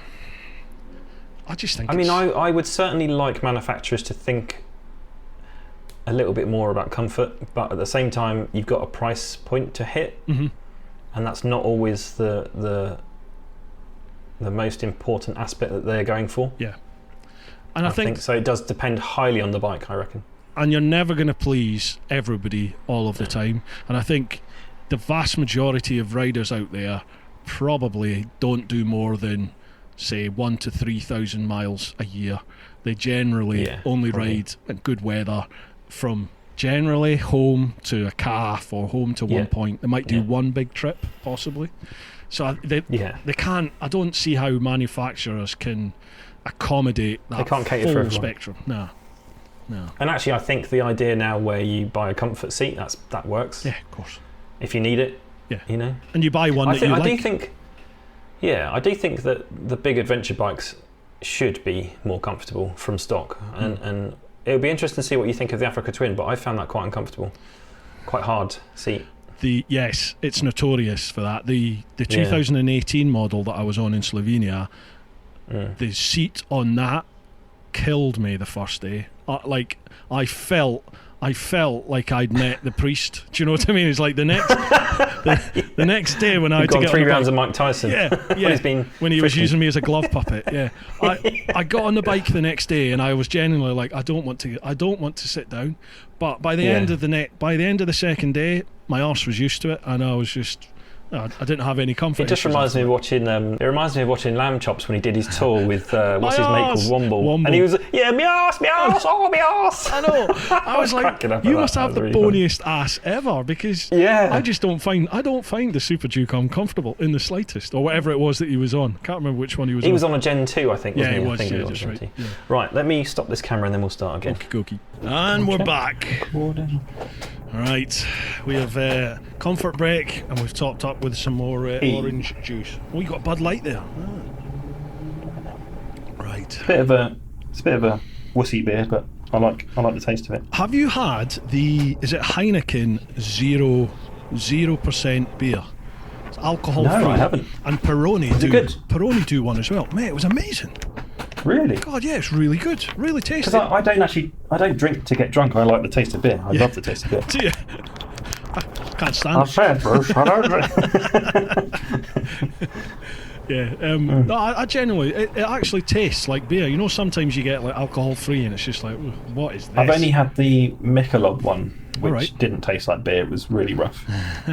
But Amstel do a nice one called Amstel 66, and it's low calorie. Okay. It's like 66 calories. You know, if you worry about such things. Yeah, that makes me all over. That wasn't a dig. It's because sometimes I worry about it, and then I realise it's fruitless worrying about it. Well, I see you've got a weight bench in the background as well, haven't you? I have, yeah. So this is my. I've got a proper Olympic bar there, proper Blimey. bench. God. Yeah, I used to be massively into all that, but Believe it or not, so did I. A long time ago. A long time ago. Yeah. I still do it on occasion. It's just I've got so many other things I need to be doing that I can only do like 2 or 3 things at once. I can't do the gym and videos and hobbies. And do you know what? I have really got to sort my life out since I went full time with this.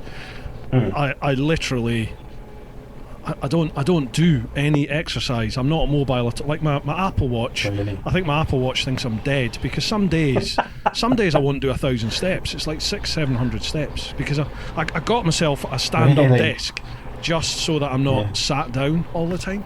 So I can. Yeah, mine says on days like that. Mine says I've only done 100 steps, but you've masturbated for 4 miles. yeah, you've done 27 miles. Wow. And your heart rate's gone right up. Good on you. No, but I do think now. Well, I know I have to start looking after myself and just get even walking. Going out for a walking walk. is so good. Yeah. We've got a beautiful park over the back there. So have you? Yeah, when I Nice. start, I should do it every morning. I should get up and do it. Yeah, beginning of lockdown, me and Sophie were going out all the time, but recently that's just completely stopped. Yeah. I think since it started getting darker, we're just like, no, let's stay in and drink and eat instead. That's a good idea, isn't it? Well, you know, The old, yeah. no point being the fittest corpse in the graveyard, as they say, is there? But Exactly. Yeah. We all end up in the same hole, don't we? this is it. That sounded a bit dodgy, actually. That sounded like TMF then. Oh man, we need to have a beer. We need to get out and have a beer together. It would be quite a good giggle. Yeah. Have you met Andy? Yeah. Have you met TMF? Never, no. Have you not? No. Oh, But do you know what? he's a scream. Ages ago, when I didn't have the lofty heights of nearly 30,000 subscribers, I sent him a question. I think it was about how he gets the manufacturers' bikes, and he responded to me straight away and how he does it, and so he was very good about it, because some people just don't respond, do they? No. They're a bit. No, he's. And the same with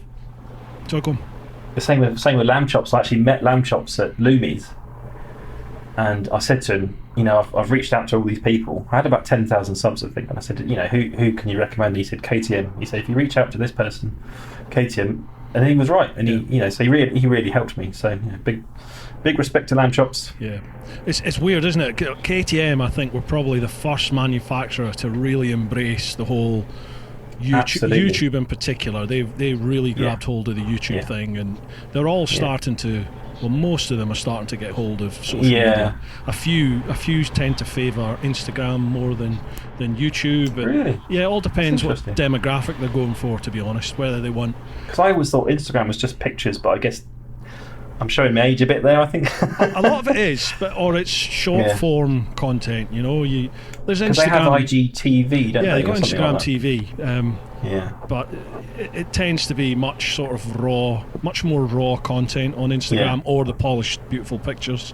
But it used to be there was a very definite split in the market. You get all the good-looking lassies that will be on Instagram, and then the sort of motovlogger tended to be the at the time the old boys basically. But that's changing. The old duffers like us, but it's changing though. A lot of the Instagram brigade are picking up YouTube now and starting to grow that. So it's an exciting time. Yeah, and it can be a bit disheartening sometimes, because for us, I don't think this is unfair in saying, but I think sometimes it's easier if you're much better looking 100%. to go and get things. Yeah, 100%. I don't think that's unfair.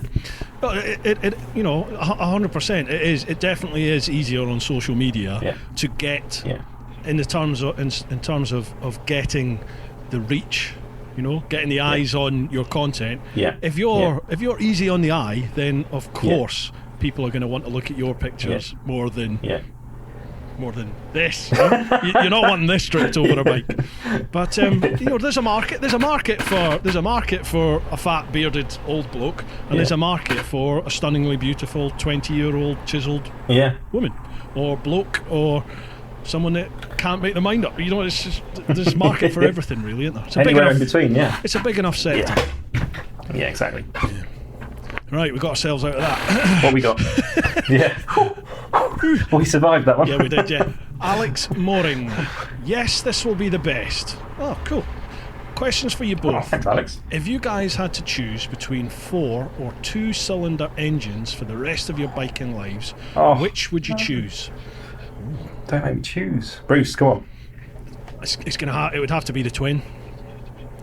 I used to love and I still do in terms of the S1000RR, and I love the new Gixxer. The new Gixxer RR, loved it. But then I rode the S1000RR, and that to me takes Liter sports bikes to a whole new level.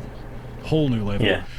But it's just so easy to ride, isn't it? It's mentally easy to ride. I mean, it's a 207 brake horsepower, 190 odd mile, 190 odd mile an hour superbike with heated grips, cruise control. Of course it has heated grips as standard, doesn't it? It's just like, what? That's just bonkers, isn't it? There's nothing about that bike that I don't like, apart from it cost me my job, but then it put me on a different path in life, and I'm a different path. Yeah.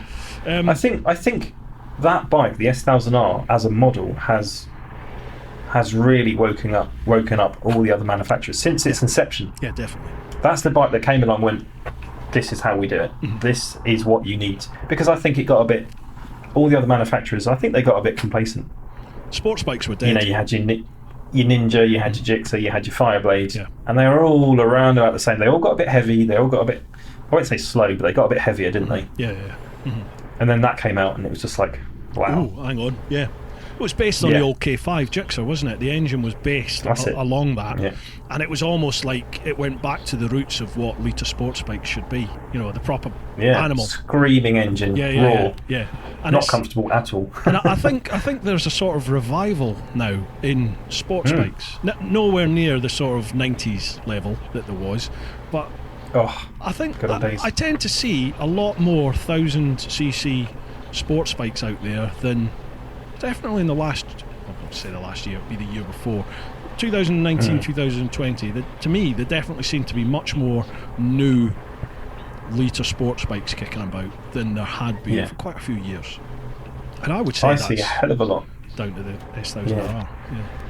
When I go to Lumi's, it's all S1000Rs, RRs, and Panigales. It's loads of them. They're everywhere. I've not ridden. Have you ridden a new Panigale? I've never ridden a Ducati at all. Shame. Yeah, shame. I've only ridden. I've had the Hypermotard from Ducati UK, which I loved. What a bike! And then I managed to get hold of the 1260. Multistrada. Yeah, that's meant to be mental. From my local Laguna Ashford place. They lent me one, but. I've never heard from Ducati UK or Laguna since, so maybe they didn't like the videos. Because I know TMF has got the Street Fighter at the moment, doesn't he? Does, yeah. And he's just had the is it the V2? The V4S? Was it the V4? Or the V2? I think because I think he's got the V2. Got the V4, isn't he? Yeah. They look pretty special, those bikes. No, I need to get myself on a Ducati. It's just, I've always considered them out of reach for me. Mm-hmm. And I think for people who watch my stuff, they don't. I don't know. Maybe I'm wrong, but I kind of expect them not to want to watch that sort of content. Mm-hmm. But I might be wrong. Well, Tell me, guys. I can definitely. I'll give you the contact that I've got. It's not particularly good for me. But yeah, you can try it. I've never even reached out to them. So, but that's worth doing. Alex. For me, I love the 2-cylinder, 3-cylinder, 4-cylinder, 2 and 3 cylinder engines. They've just got character, haven't they? They've got a soul. Yeah. The inline 4s they tend to be much more top heavy with the revs, whereas, and I just don't. What's the point in that? By the time you hit the power band in an inline 4, you're already going over the speed limit. And for me, the twins, triples, they've got loads of grunt low down. All the fun's from the off, and for me, that's where you want. That's where I want the fun. It's off the line, backcountry roads. That's what I like that. I like the character. Yeah. You're right. You lost your mic. I actually own an inline-4, so. You what? Yeah, I have an inline-4, and that's my All right. So I have the CB650R. Yes, yeah. I have to admit, right, I love that bike because it's a bike. I had to buy a bike that was a compromise. I couldn't at the time afford a bike I really wanted, which was the Triumph Street Triple. But it was the look that I really liked. It's like I had a few Hornets. I've owned a few Hornets, and I loved those bikes. So this was like a spiritual successor to a Hornet, but it looked a bit more sort of retro. It was quite cool. So I guess I went for look really more than performance, but it's a bike that has surprised me because it does remind me of being in the early 2000s again, spanking the arse off a bike that just keeps revving. And it's not particularly fast, but it makes you feel like you're going fast. Yeah. Which I like, and it's like, and it just keeps going. But if I had to choose between 2 and 4, I'd probably, after the Super Duke and after riding the 790, it would be 2. Yeah. If we could get 3 in there, that would be my choice. 3, I think triples are. Do you? You like the triples? Absolutely brilliant. I'm absolutely sold on the triples. Yeah. But I do like twins. I love the Africa Twin. I think that's a fantastic engine. The MT-07's a good fun bike. I've not ridden a Ducati, but V-twins generally are good fun, aren't they? Yeah. The Super Duke. The Aprilia Tuono, the V4 on that engine, to me that is the best sounding engine available. Really? It is phenomenal. But I that's now a 4. think, yeah, that's the V4 on the Tuono.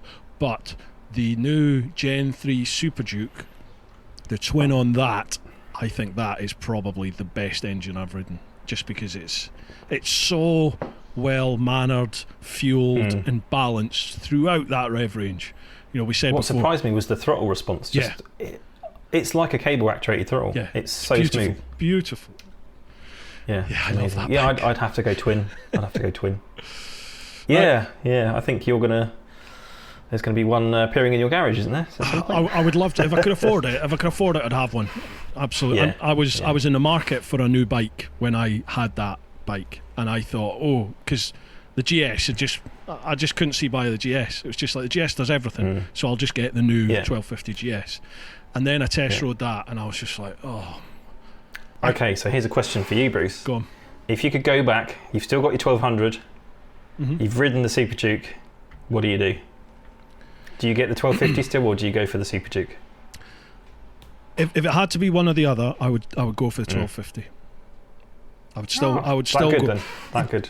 Honestly, the 1250 for me, I just don't understand all these people that say, yeah, it's good, but it's not a big enough step up from the 1200. To me, it's night and day. I watched your video earlier, actually, your track day one, where you said the same thing, where you said the top end is just it's people who say it's not. It's like there's another power difference. band. Like you get to about 95 mile an hour, 95 mile an hour on the track, obviously, and where the old 1200, that's run out of gas by 80 to 90 mile an hour. It gets to 135, I think the 1200 used to get 139. I had that pinned at. It's still pretty good for a big old girl. But it takes a while to get there. It'll get there. Whereas the 1250, it hits about 90, and all of a sudden it just like, and there's more. Oh, that must be where it changes the cam profile. Yeah. And then it just goes into magic orbit. Happens, and it gets quick. But, I love it, and for what I need a bike for, the big adventure bikes do it all. If I need to take the missus on the back, she can jump on there and be comfortable. If I need to carry luggage, it carries I can strap a suitcase to the back of that and ride it to the airport, park it up, and I do that, and it's great. I think Baron did that as well. Yeah, did he? On his 1200, 1250. Yeah, in one of his videos, his long videos, old videos. Yeah. Right. Yeah, it just does everything, and I know you could do that. You could do that on the Super Duke. You could do that on any other bike, but the GS just does it comfortably, and Is it honestly a bike that is so comfortable you could just keep going and keep going and keep going? For me, yeah, no problems. No I need to get on one. I rode the 1200, not the Adventure, and what I found with that is how it tips in. Oh, that surprised me. Oh yeah. Oh, they'll I was hustle. like, oh, They will hustle. I wasn't expecting that. I was like, oh, that's quite nice. Yeah. It didn't light my fire in terms of power, but maybe the 1250 will. But, Okay. yeah. Well, that's interesting. Yeah. No, I just So, yeah. I've loved it for general road riding. It ticked all my boxes, to be honest. But Yeah. riding the Super Duke rekindled that sort of that need for The speed. hooligan. Yeah, the hooligan. Yeah, the hooligan in you. But the then young man. I've also just had the Triumph Speed Triple RS, and my God, what a bike that is! That was phenomenal. I watched that video of yours as well. Yeah, you said didn't- the talk was something else. Yeah, I didn't fall for it as much as the Super Duke on my first ride of it, but then by the end, I'm just editing the sort of final review vid just now. By the end of the sort of 2 weeks that I'd had it, God, I loved it, and I was thinking, oh man, excuse me, between this and the Super Duke, what one would you go for? Yeah, But they're two totally different bikes, really. right. But I think I imagine it's quite smooth, the Speed Twin. Oh yeah, it's glorious. It's just gorgeous, yeah. and the sound, the sound coming out of that Speed Triple is just There's nothing that sounds like a triple. yeah, The lovely. induction roar. Yeah, Oh. yeah. Oh, Nice. right. I think we answered that one, didn't we? I V-twin. think we both have. of us. Yeah. It's about an Yeah, hour yeah. on that question. Twin. Alex has got a separate Aye. question. What is your favourite one cleaning product to use on your bikes? For me, Hold on. You clean your bikes? for I'm me, notoriously bad at cleaning. my I bike. was the same. Mate, all I can recommend now is Go on. my mate Pete's Super Shield Automotive. It's this nano coat. Really? Mate, it's phenomenal. I'm I think we renowned. talked about this earlier, weren't we? Yeah, I'm renowned for not cleaning my bikes. I'd literally Yeah, clean them me too. maybe 3 times a year, maybe. Yeah. But generally, Probably the same for me. Yeah. you ride them every day, so they're just. What's the point Yeah. of cleaning it? I'd spend all my time cleaning it if I was to clean it. Yeah. After every ride, it'd be every day. It's Yeah. ridiculous. Well, Pete will come. He's not a professional detailer, but he may as well be, because if your bike needs it, he will spend hours getting this bike to Really? showroom Oh, so it's condition. a service.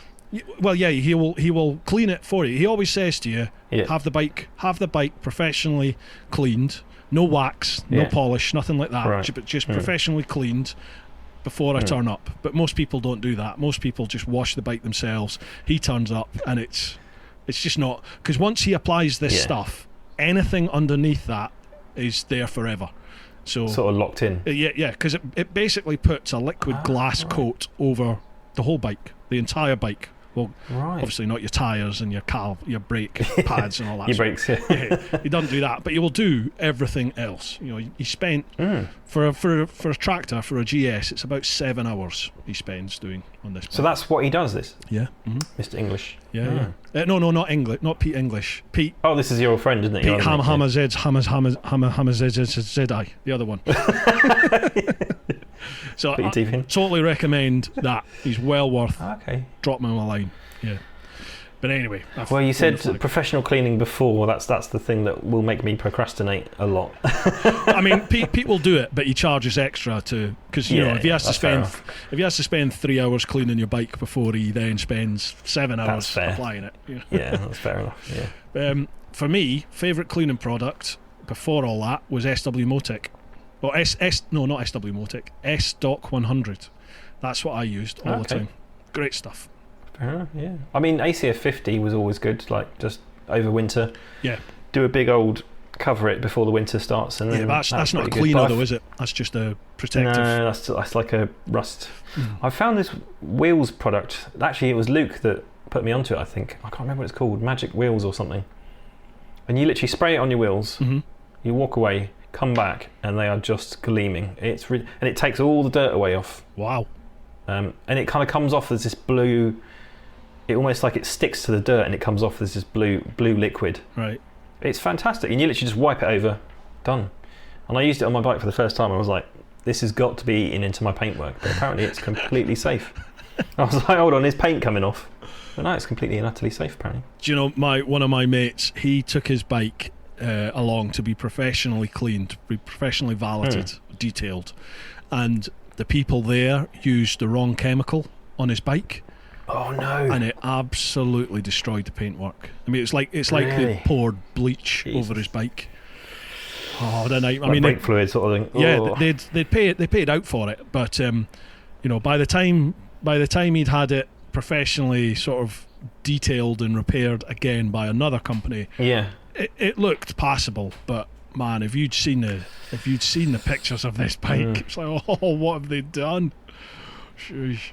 Did you just like eat into the paintwork? Did it? Yeah, it was just like, all the gloss had gone, and it was just like really dull. So it ate the lacquer. Crikey. Yeah, that's exactly it. It just ate through everything on the bike and dulled all the paints. There was like white streaks all over it. Oh, it's terrible. Jesus, Poor bugger. that'd make you cry, wouldn't it? That's going to make a grown man cry. That is. Yeah. So your stuff is, what is it? Clean your wheels or something. Clean wheels. Maguire's wheel cleaner. It's just come to me. Yeah, Right. it's really good stuff. Oh, okay. Yeah, Right. yeah, that's Try good that stuff. stuff. Luke recommended that to me. So if it does eat my wheels, Luke, I'll be coming for you. Next one, JBL Motovlogs. How you doing? Hi guys, both great channels, both great guys. It's very kind of you to say. Thank you. Thank you very much. Been watching Dan since around 9,000 subs. My question is, in your spare time, Thank you. what motorcycle YouTubers do you watch besides each other? Great work, keep it up, chaps. Blimey. Well, the obvious ones are TMF, Lamb Chops. Lamb Chops always fun. I watched his V4 review today. I watched one of yours today, Bruce. Your thank you track very day. That much. was quite good fun. That was good fun. Yeah, I always the watch your GS stuff. track there. Yeah, that was good actually. Thank you. Who else? I'm trying to think. Chase on two wheels occasionally. Baron von Grumble, but he doesn't really do stuff. So 44 Teeth, I watch a lot of their stuff because it is really funny. It's genuinely quite funny, amusing stuff. Yeah, they've nailed that. And it appeals to my sense of humour. I'm very much like, don't take anything I say too seriously. Just take the piss out of everybody and yourself. That's basically me. Yeah. I'm trying to think who else I watch. It used to be Zach. So Zach and Ari, I really think they're brilliant guys. Was it motorcyclist.com, and then they're now Revzilla, aren't they? I think. But Zach's daily rides are just brilliant to watch because he's obviously got so much skill on a bike. It's ridiculous. Like he does like a ride to work every day. I think they call daily ride now. Right. Wheelies, backs it in, drifts it, and that's just before he's got to work. And it's like, yeah. oh Zach, I hate you. I'm trying to think who else. I've got to be honest. Now, I used to watch quite a bit of YouTube, and I used to watch most of the ones that you've just said. But now, I genuinely don't have the time. I genuinely don't. I just don't get the time to sit and watch YouTube, and if I do, I tend not to watch bike stuff anymore. All right. I get the odd thing that will pop up from, most of the big hitters you just mentioned that you're like, oh, I'll watch that. I need to check that out. But I'll watch. I love Peter McKinnon's stuff. Don't know if you've heard of him. Casey Neistat, obviously, he started. He started vlogging again, isn't he? Yeah. So they're like 6 minutes long. They're perfect. So I do like to watch. I like that. I do like the short form stuff because it keeps my attention. That's it. Yeah, it just keeps going, doesn't it? It's nice and quick, and before you know it, there's another one and another one and another one, and he's nailed it. Casey's totally nailed it. I watch people like his productions are so good, and Peter McKinnon as well. Just phenomenal. The way he does B-roll. Yeah, beautiful. Absolutely beautiful. It's gorgeous to watch, and how he sets up shots, the aerial stuff alone. Yeah, like him just going into the shop, he'll have an aerial shot of it, and it's like, how have you done that? But the thing is, in your head, you're like, I know how he's done that, but my God, that's so much effort for literally a second, 2 seconds of footage. Yeah, and it's like, could I be asked? No is the answer. Because I be bothered? I've gone out specifically, and I've thought, I'm going to make an effort with this, and I'm going to get different. I get like 2 different angles and think, that'll do. And then it comes to the edit, and you're like, it's 2 seconds. It doesn't make sense. There's no point in using it. Actually, the most amount of effort I've done recently was my Super Duke video, the B-roll at the beginning of that. And I went out, it was about 5:30 in the morning, and there was this disused old army parade ground. And I had to wheel the bike down this footpath for about half a mile. Jeez. And when you're on the bike, it seems, this is light. It's not so light off the bike. Yeah. And I was going through all these, hedges and stuff, and I got there, and I was like sweating my ass off. I had all my camera gear, I had my tripod, slider, all this stuff. And I have to admit, I got there and I was absolutely cream cracking. I was like, why am I doing this again? Yeah. You know, but it's worth it came out quite nicely actually. It's totally when I worth came it. back and looked at it, I was like, that's nice. That's nice. Yeah. I've seen some of your beauty shots when you've used the slider, and I'm like, oh, should I get a slider? Because I just use my GoPro and I shake like a shitting dog at the best of times. So when you're trying to concentrate to do it, it's like this, isn't it? So you have to slow everything down and use the warp stabilizer, and it's just like, oh. Yeah, and I think because I remember watching your brew time with TMF, and I think it was the other chops as well. And TMF was saying there is a point at which, you know, you can put too much effort into a video. It's about time and kind of what you're getting back from it. Yeah. I mean, and you know, I did some videos where I spent so much time trying to get aerial shots, trying to get B-roll, and it actually the content itself suffered. Because I was a bit like, oh, we're in a massive rush now. This bike's got to go back tomorrow, and I haven't done any of the recording of the ride. I've spent all my time arsing about trying to get B-roll. You know. Like you have got to. And Andy's attitude, it irked me, and it still does. I'll admit it. It does irk me, because I'm like, you know, he's very upfront about it. He just puts a camera on, rides a bike, chats about it, done. Video's up there, and you know he'll say himself he's not got the greatest editing skill in terms of all the different transitions that you use. It's just boom, there it is. But he gets more views than just about any other motovlogger, certainly in the UK. And sometimes it infuriates me, because it's just like, why bother? Why do I try? I know. Why bother? I know, and I think to myself, I put so much fucking effort into that, and I get a tenth of his views. Like I put the Africa Twin video up thinking, oh, this will do well. I think in 2 weeks it's got like 6,000 hits, and I'm like, what? What's the point? What the hell? And I stressed over that, and I was like, oh god, I've got to get this video done. It's like, if he doesn't get 20,000 views, he's just like, oh, it's a waste of time. That he's doing badly. It's a disaster. And I'm like, I would love 20,000 views. I'm like, oh, I've done all right. I know. I'm the same. But you know, I totally get it. You know, I understand. Screw you, TMF, and your popularity. No, you've got to meet him. He is. Oh, the old timer's gone off, mate. Yeah, TMF. Yeah, he sounds like my kind of people.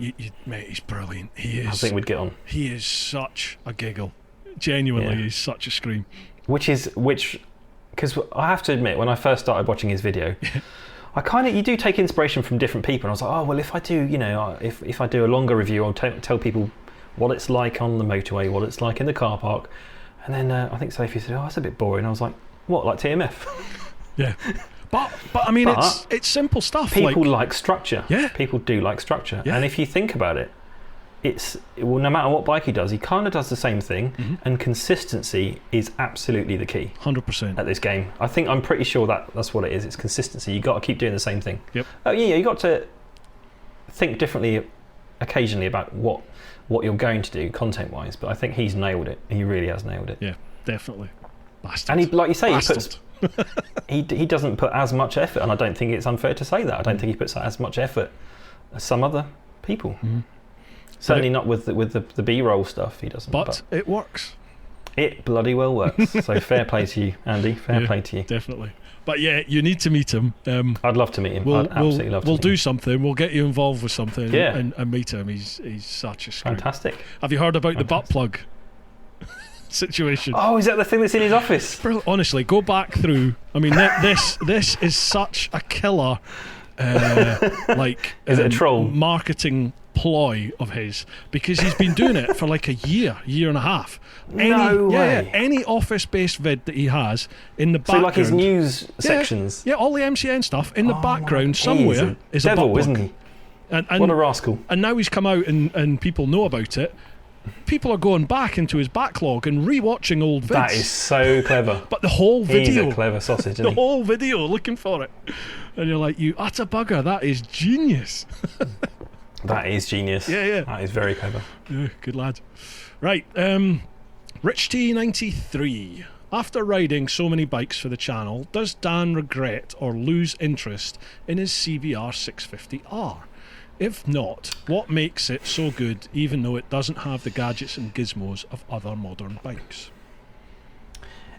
It is a good bike. It's your typical Honda. It's a solid bike. It's going to start. I mean, I've left that bike for 2 months and not started it.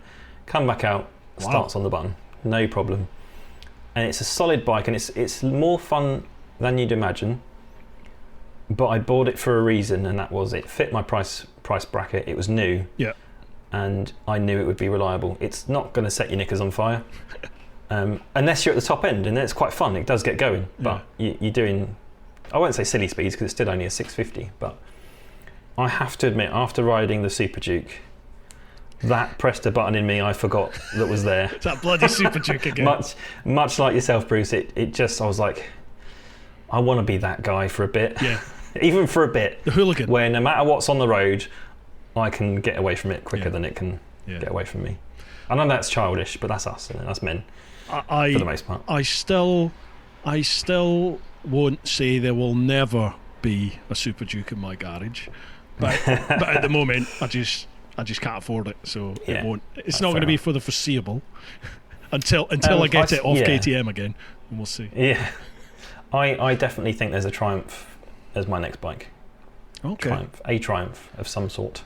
The thing that holds me back from KTM, from the Super Duke, from getting a Super Duke, is it's that reliability. Well, not the reliability, because any bike, if you use a bike regularly, any bike can have issues. It's the dealer network, and it's the customer service. BMW have nailed it almost entirely. You get the odd rogue place, and you do hear the odd horror story, but generally you go into a BMW dealership, you know what service you're going to get, and it's almost faultless. And they're going to have to work at that, because KTM do still have, every time I put a video up, people always say reliability, reliability. And it's the same thing. I'm hearing the same things. And I don't think it's necessarily as true anymore, because I don't. Generally there's that internet phenomenon of you only hear bad things, generally speaking. Who goes onto the internet to go, my KTM worked really well today, no problems, or it's been fine for 6 months? You might get a reply on a thread, but usually if you search for KTM issues or KTM a model with issues, you're going to see a lot. But I guess that's true of any bike. And do you know what's funny? Out of all the press bikes I've had, the only one that's been collected was a Honda, because it wasn't working and it had to have a part. Wow. So there you go. And that is the one sort of poster boy of reliability brand out there, isn't it? Honda, aren't they just? Yeah. Interesting. And the most unreliable bike I've owned is the Yamaha. So, and everyone says to me, "Oh, they're built in Japan, they're brilliant." No, it was awful, bloody awful thing. Fun bike when it worked. My Triumph Explorer, I had a 2015 Did you have the 1200, didn't you? And that's the. It was a great bike initially, but when things went wrong, it's the worst bike I've ever owned. It was just issue after issue after issue. The Triumph dealership just never fixed it, and then they started to make out that it was my fault, and it was things like they hadn't done up the CO when it gone in to be repaired for something. They never fixed the CO2 sensor back up. They never connected it up, so then the lambda sensor, they hadn't screwed it on. It was just that. Then caused other issues, and you know, they would fix that, and then within a day there would be another issue, and it's just, I remember picking it up from the dealership. Not great for the confidence, is it? Yeah, like the third or fourth time picking it up from the dealership, and as I rode it away from the dealership, it was doing exactly what it was when I took it in. So I just turned around and went, "You've plainly not even ridden this bike since apparently you fixed it. There you go." Jesus. I'd be infuriated. I've heard nothing but good things about BMW's customer service, and that makes the difference. Even if their bikes might be unreliable, and I'm not saying BMWs are, but if your customer service is there, it makes the experience just so much better. Yeah. What I would like to do for KTM is I've got to see if I can get hold of one sort of, say, long term, and I can go out and do some big trips on it, so maybe some round the UK, into Europe, and do some serious mileage over a prolonged period of time, and really hammer the bike and just see what, if any, issues I have. How it copes. That would be good, because that's the thing with what we do is we have a bike for a couple of weeks, a month if we're lucky. And really in that time, it's as much as it's better than a test ride, you still don't get a a good ownership experience of what the reliability is like. So that's it. And if something does go wrong, you tend to be dealing with the manufacturer, so they're like, we'll get that sorted for you. Yeah, we'll sort that. Because this looks bad on us. Yeah, exactly. You're not Joe Blogs that's turning up at their dealership and going, the bike's knackered. And the dealership will be like, once they got your money, they're like, it's nothing to do with us. You've had the bike. And you definitely get a different reaction. I find now that you're at a certain level within YouTube and stuff. It's like once people start knowing your face, you definitely get, hello, Mr. Teapot, Bruce, how are you? Every time I go to the every time I go to my Honda dealer, there's a guy there, John, and he's a really lovely chap. But I do kind of think, is a part of it. I am a face of, because I bought the bike I did. I bought it from them, and people go there all the time. And he even told me, people come in going, I've watched this guy's video, and he's like, oh yeah, I know him. I think what we do does sell bikes. 100%. I don't think that's arrogant. No, it does. I don't think that's arrogant to say. I've had so many BMW salespeople come up to me when I've met them at events and just out and about on bikes. Really? So many sales folk have come up and literally shook my hand and said, I owe you a bill. I've sold so many GSs off of your vids, and you're like, that's awesome. It's brilliant. And we're not on commission. People. I know. I'd love to. We get nothing. We get a bit of money from YouTube if we're lucky. But it's crazy though, isn't it? Because I don't know about how you found it, that if you approach, let's say a dealership, no, not a dealership, a manufacturer, say you went and you approached KTM and you said, okay, I want to do this with this bike.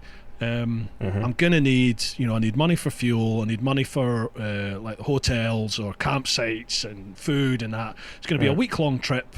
I'm gonna need say 400 quid, 500 quid from you. They'd just be like, no, not doing that. They'd be laughing you out the door, wouldn't they? But they'll happily spend $5,000 to put a one-page advert in MCN, which the vast majority of people probably won't even look at, or if they do, they go like that, put it down. And you're like, the vids are up there forever. Yep, and I think they do. Like I said, I think they do drive some sales, definitely.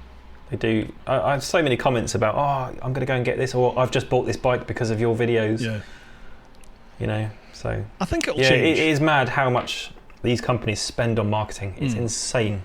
It's insane. Yeah, I think it will change, but I don't see companies spending, in the biking sector anyway, I don't see them spending the equivalent amount of money that they do on marketing for print online. I can't see that happening. Which is crazy, because I would have thought print really doesn't generate that much return revenue. Not in this digital age that we're in. But you look at other sectors like beauty, like gaming. They throw money at these Instagrammers and stuff. They absolutely throw money at them. Well, people are getting like 20 grand, 30 grand for putting a post up on Instagram. A post, a picture. Yeah, that's it. It's definitely behind the curve, isn't it? Massively. And you're like, I'm not even getting 100 quid for fuel. It's like, what's going on? Well, there's a funny story actually about, I won't say which Honda dealership, but basically a very, very well-known YouTuber needed to store their bike somewhere, and he approached a Honda dealership who had some space. And this very well-known YouTuber said, you could even put it on display and say, this person's bike's here. And the owner of said dealership said, who? No, I don't want their bike here. And the problem is you get some of these people who aren't really in touch with what's going on YouTube and Instagram, and they make the decisions, unfortunately. Yeah, no, it's true. Yeah, it is true. And that would have generated so much interest for them. It really would. It really would. But oh well, never mind. I think it'll catch up. It wasn't me. I'm not referring to myself. It was actually a really big YouTuber, not me. I think it will catch up. I think it will catch up, but I don't think... When we're too old to ride, it will catch up. Yeah.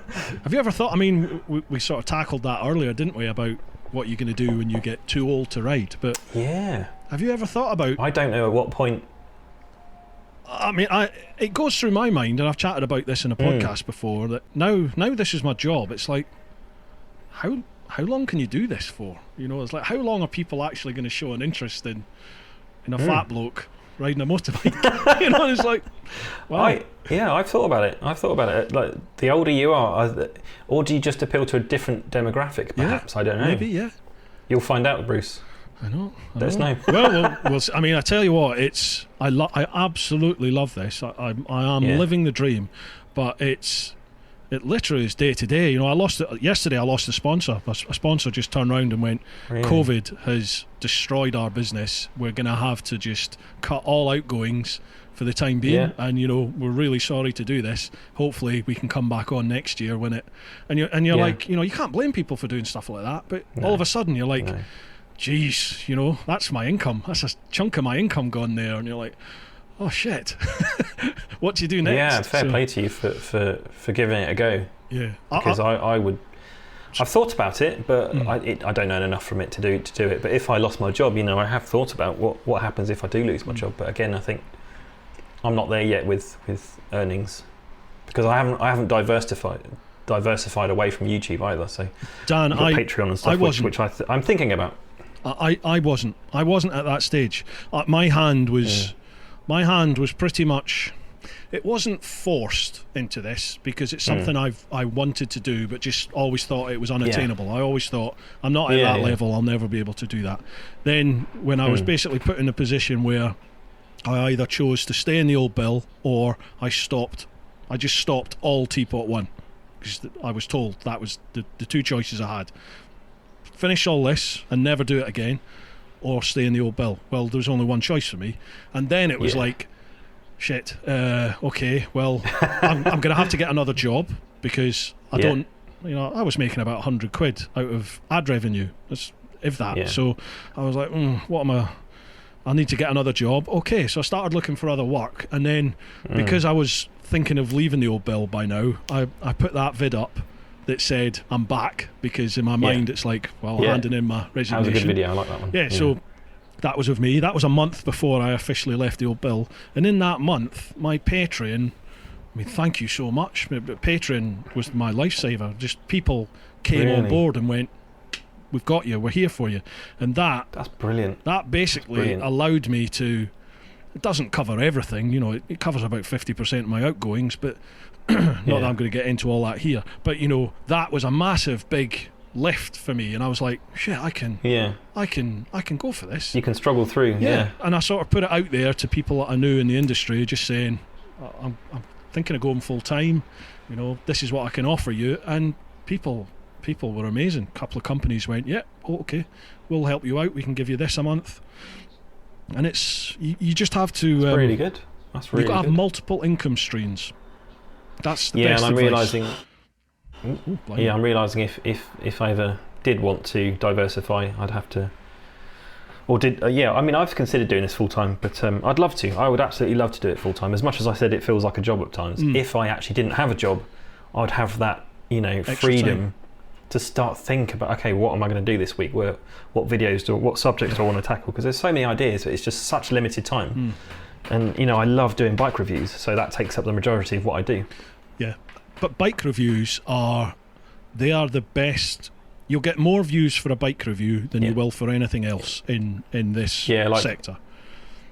Yeah, I do like just getting on a bike and talking crap, you know, vlogging, but you get, I don't know, 5% of your views, probably less than that even. But it is quite fun to do that. Yeah, I love doing my trips. You know, I love going away and doing the trips and doing the cinematic stuff and like your sort of your stereotypical type of travel vlog with bikes chucked in, but they don't get it. You know, as you said, you'll probably get a quarter of the views that you would for a bike review.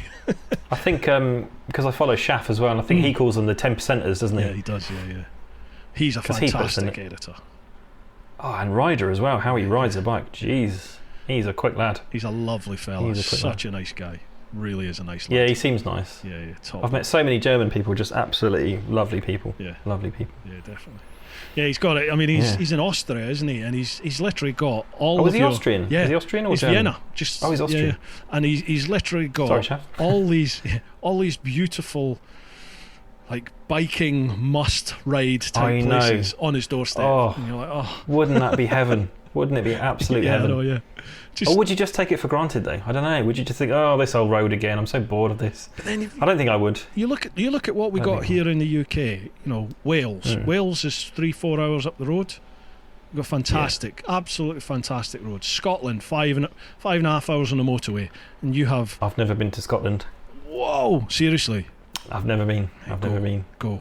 Embarrassing. There's so many people who've gone through COVID because they can't go anywhere else. So they've jumped on the bike or jumped in a car and they've gone. They've done the the North Coast 500 must have been like the M25 this year. I was meant to do it this year. It was all sort of planned with my mate who I went to Germany with, but of course COVID happened. And the amount of people that have messaged me going, thank you, because I did a couple of videos up there, and they were like, thank you for bringing this to our attention, because wow. Yeah. And you're like, it's gorgeous. Yeah, because I watched Andy Man Cam recently. He did it all, didn't he? He did it a few years ago. He's another good one.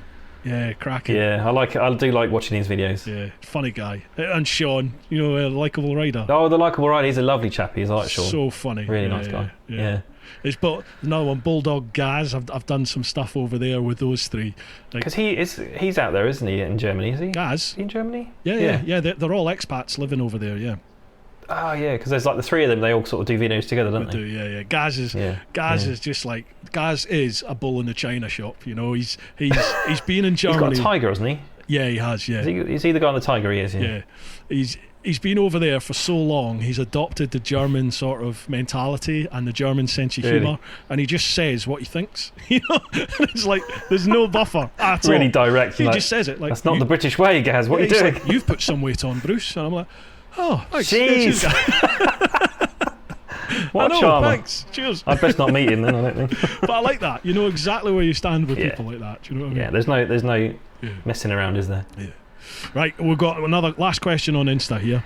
Go on. Wilcona66. If you was both trapped on an island and could only call one motorcycle dealer, which would it be? Oh, God. One motorcycle dealer. So you're stuck on an island and you can only get one bike. I'm really torn here because I absolutely love what KTM do and how they do it. But I've had a love affair with Honda for so long. Wow. But I don't know. I think I'd go for a KTM. Yeah, I think I'm the same, to be honest. Yeah. Because if I'm stuck on an island, I absolutely love them. There isn't a KTM I've ridden that I thought, I don't like that. Yeah. They're all fantastic. Yeah, absolutely brilliant. If you're on the island, bikes to ride. You don't need to worry about speed limits because you're stuck on an island. Exactly. So yeah, KTM. Yeah. Hooligan all the way. Deliver a bike. Yeah. Super Duke, please. Thank you. Mind you, there might be no roads. Super Adventure. Ah, that's a good point. Well, okay, Super Adventure. Yeah, there you go. That's a phenomenal bike. I'll tell you what is a good bike, the 390 Adventure. That was a good bike. Never ridden that. It's good. It's good. It's good fun. I rode the 390 Duke. The Duke. When that came out about 5 years ago. Oh, blimey. I went to a launch of that on a go-kart track, believe it or not, in the rain. Brilliant. And there were all these professional journos there and me. And I was literally like toddling. All these guys are knee down round the corners in the wet, and I'm just like slowing down round the corner. I'm so far out of my league. You've done a bike launch then, blimey. That's the only launch I've ever done, and I've never been invited back on one ever since. They saw it though. Yeah. Get him away. Yeah. I remember when I came back off my trip, because I'd written for Fast Bikes while I was away. I had a really good relationship with. Nice. With Moby, who's now the editor at MCN, and then Rootsy Simon, who's now at KTM. Well, he took over as the editor at Fast Bikes. So I met up with him a few times when I came back, and they were recruiting for somebody to come and join the team. Really? Because I think Al Fagan was leaving and going with Chris to 44 Teeth, and they needed people on there. So I remember Ritzy said to me, he says, come for a ride then, let's come for a ride. So I was like, hey, all right. And I'm on my new Tuono that I'd bought. I couldn't, mate, honestly, I was like someone doing the CBT for the first time. Wobbling around, wheeling, shooting off around all the places. I'm just like way behind him, can just about see him in the distance, and it's like I haven't got this job. They're a different breed, aren't they? They are a different breed. Yeah, definitely. Yeah. When you meet someone that can actually properly handle a bike, like just on cue, do whatever they want with it, you're like... Yeah, like, we need you to do a stoppie there. Can you just wheelie down this road? And they can do it, and you're like, wow. Yeah. I accidental wheelie sometimes, but that's it. No, I can't. I mean, I can knee down everywhere, but you know. Yeah, my shoulder follows it, and then my arse. Yeah, followed by the rest of me. Yeah. Right, we are now over onto Facebook at TeapotOne over on Facebook. First question, Nice. Cliff McGare.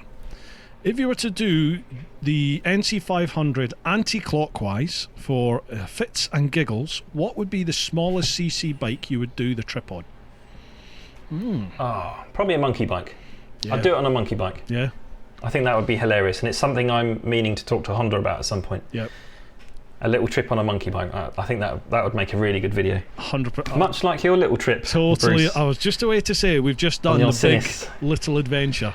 Me on the Sinis Apache 125. I've already watched the Richie's video Have you? on it. It was good Mate, fun. it's just great. Yeah. I'm just editing. I'm editing my sort of first I day look up forward there. to that. So that's I love those sorts of that's videos. just like an intro to the Sinis, like a first Yeah. ride review for the Sinis.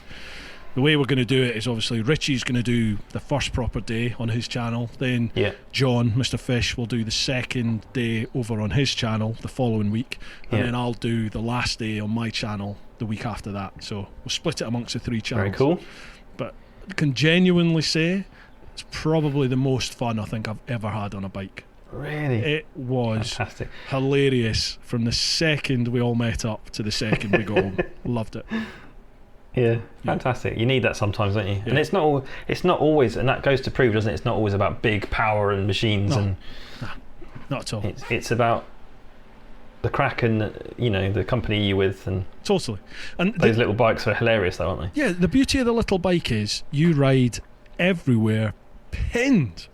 Pinned. Absolutely pinned. Those little cubs looked fun. Yeah, and you're probably doing absolute fastest I think we got those bikes up to was almost 7. I think the Cubs managed to hit 70 on the motorway, and I think I got to about 65 on the Sinis. Yeah. But most of the time you're doing 40 to 50 miles an hour, and it's just so much fun. It's just brilliant. You don't need all the worry about speed cameras and all that bollocks. That's gone because you're just having fun on a bike, and the whole point of the little bike is trying to keep it going all the time. Momentum, isn't it? It's momentum. And you find yourself reading the road more, planning your overtakes, how you're using the throttle and the brake. It's just awesome fun. Cannot recommend it enough. There will definitely be a little bike in my garage at some point. Fantastic. Look forward to that. I'm the same. I would do it on little CC bike, maybe even monkey bike, C90, the Cubs, the Honda Cubs were genuinely they look great. They're so much fun. The little Sinises, I've done the Terrain and I've done the Apache now. Great fun. The Apache's not got great brakes, but apart from that, really, the brakes were horrendous. like chewing gum.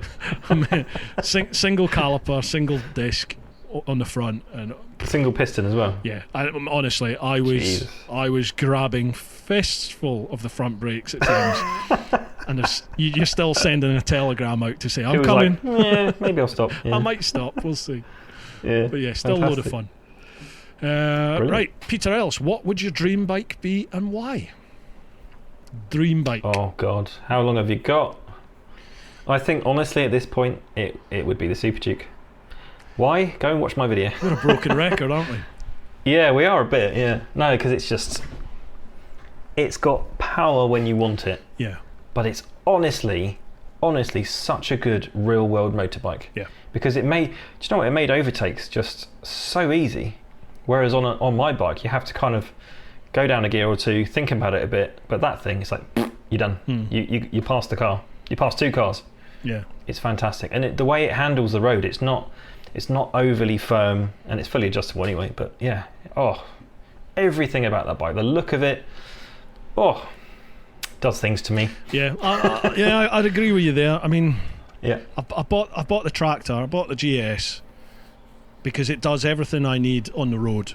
I think the Super Duke, I would either be dead or disqualified fairly quickly, either or, to be honest. Whereas the tractor, I can have fun within some reasonable limits around the sort of nationals. But I can still have fun low down. The Super Duke, I think probably the Super Duke. Yeah, I think the Super Duke's going to win it for me as an ultimate. Yeah.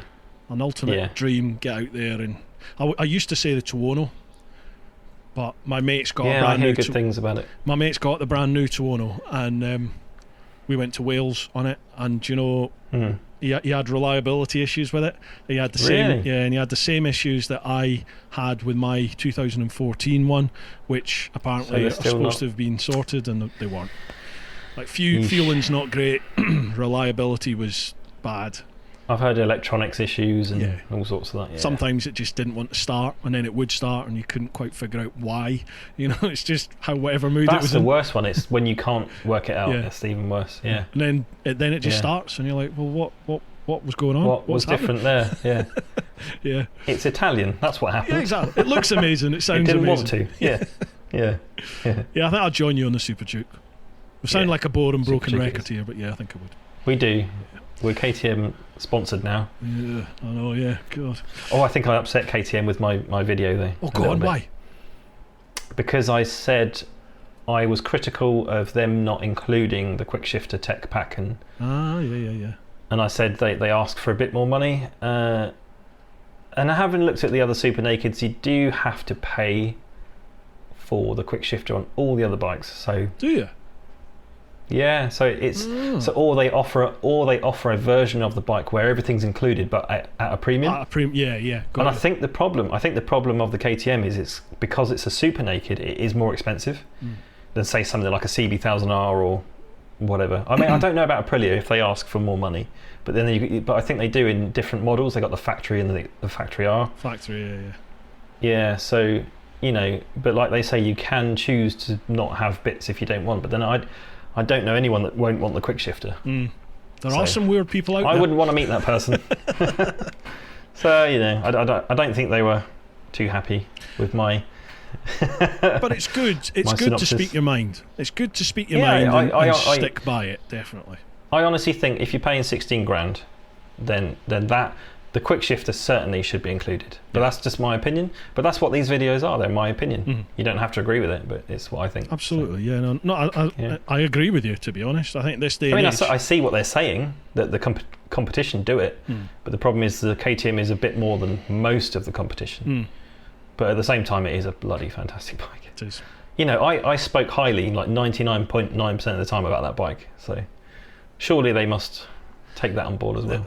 They do not expect. I'll tell you this: the manufacturers do not expect you to be gushing over the bike 100% all of the time. You know, I won't that's, anyway. That's I mean, not I'll be why honest. they give the bikes Yeah. to people No, like us. no. They want real world. And if reviews they of them. started to expect that, I'd be out. I'd be Yeah. like, well, sorry, no, I'm not going to sit here and just sing praises about it. I'm going to be honest, and I'll give you.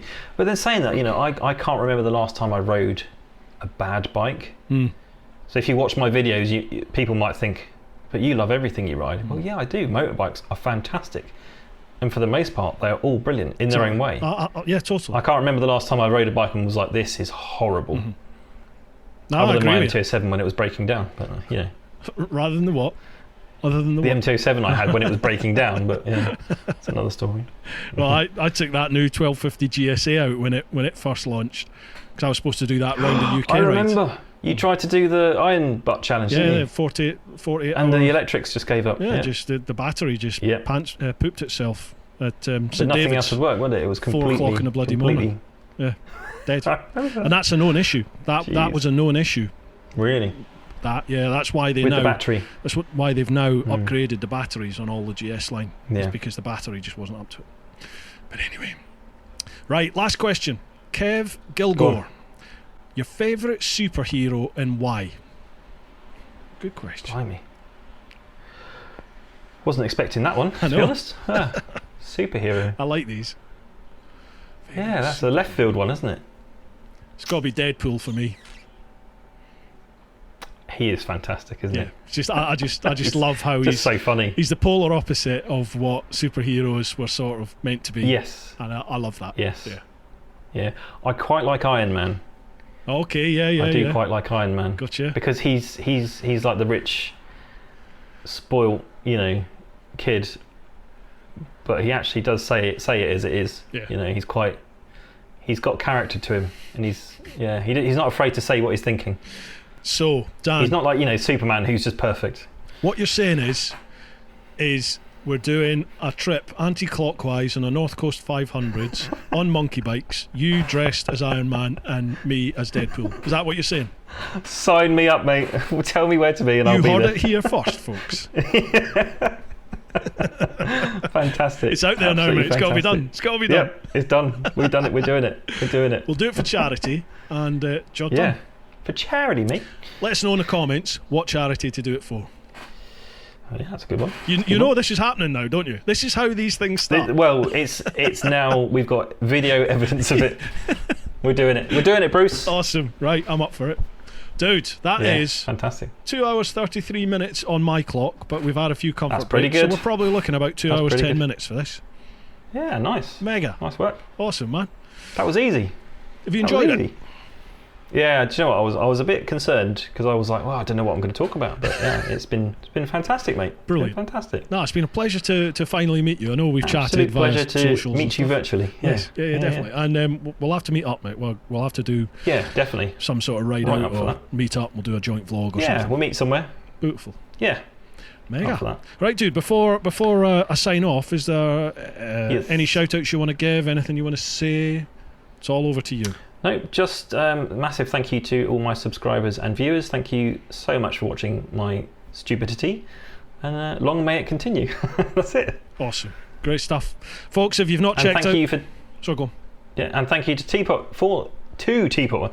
Let me put my teeth in. Well, I've had a couple of beers, you can tell. Thank you to TeapotOne for getting me on this. It's been brilliant. Brilliant talking to you, Bruce. Thank you so much. My absolute pleasure. Thank you very much for coming on. Cool. Folks, if you've not checked out Dan's channel, make sure you check him out over on YouTube, English Biker Dan. There will be, if you're listening to the podcast, check out the show notes. If you're watching the vid on YouTube, check out the vid description. There'll be links to Dan's YouTube and all his other social media. Make sure you like, follow, subscribe, etc., etc. If you have enjoyed the podcast, make sure you leave a little comment, give us a thumbs up or a thumbs down, either way, but let us know what you're thinking. Folks, I've been saying it all year since this started. We will get through this. This is just life now, really, isn't it? So I hope you're making the best of things. I hope you're getting on out there. Look after those that you love, but most importantly, live your life. Woo-ha! Dude, nice one. Fantastic, mate. Well done. Awesome.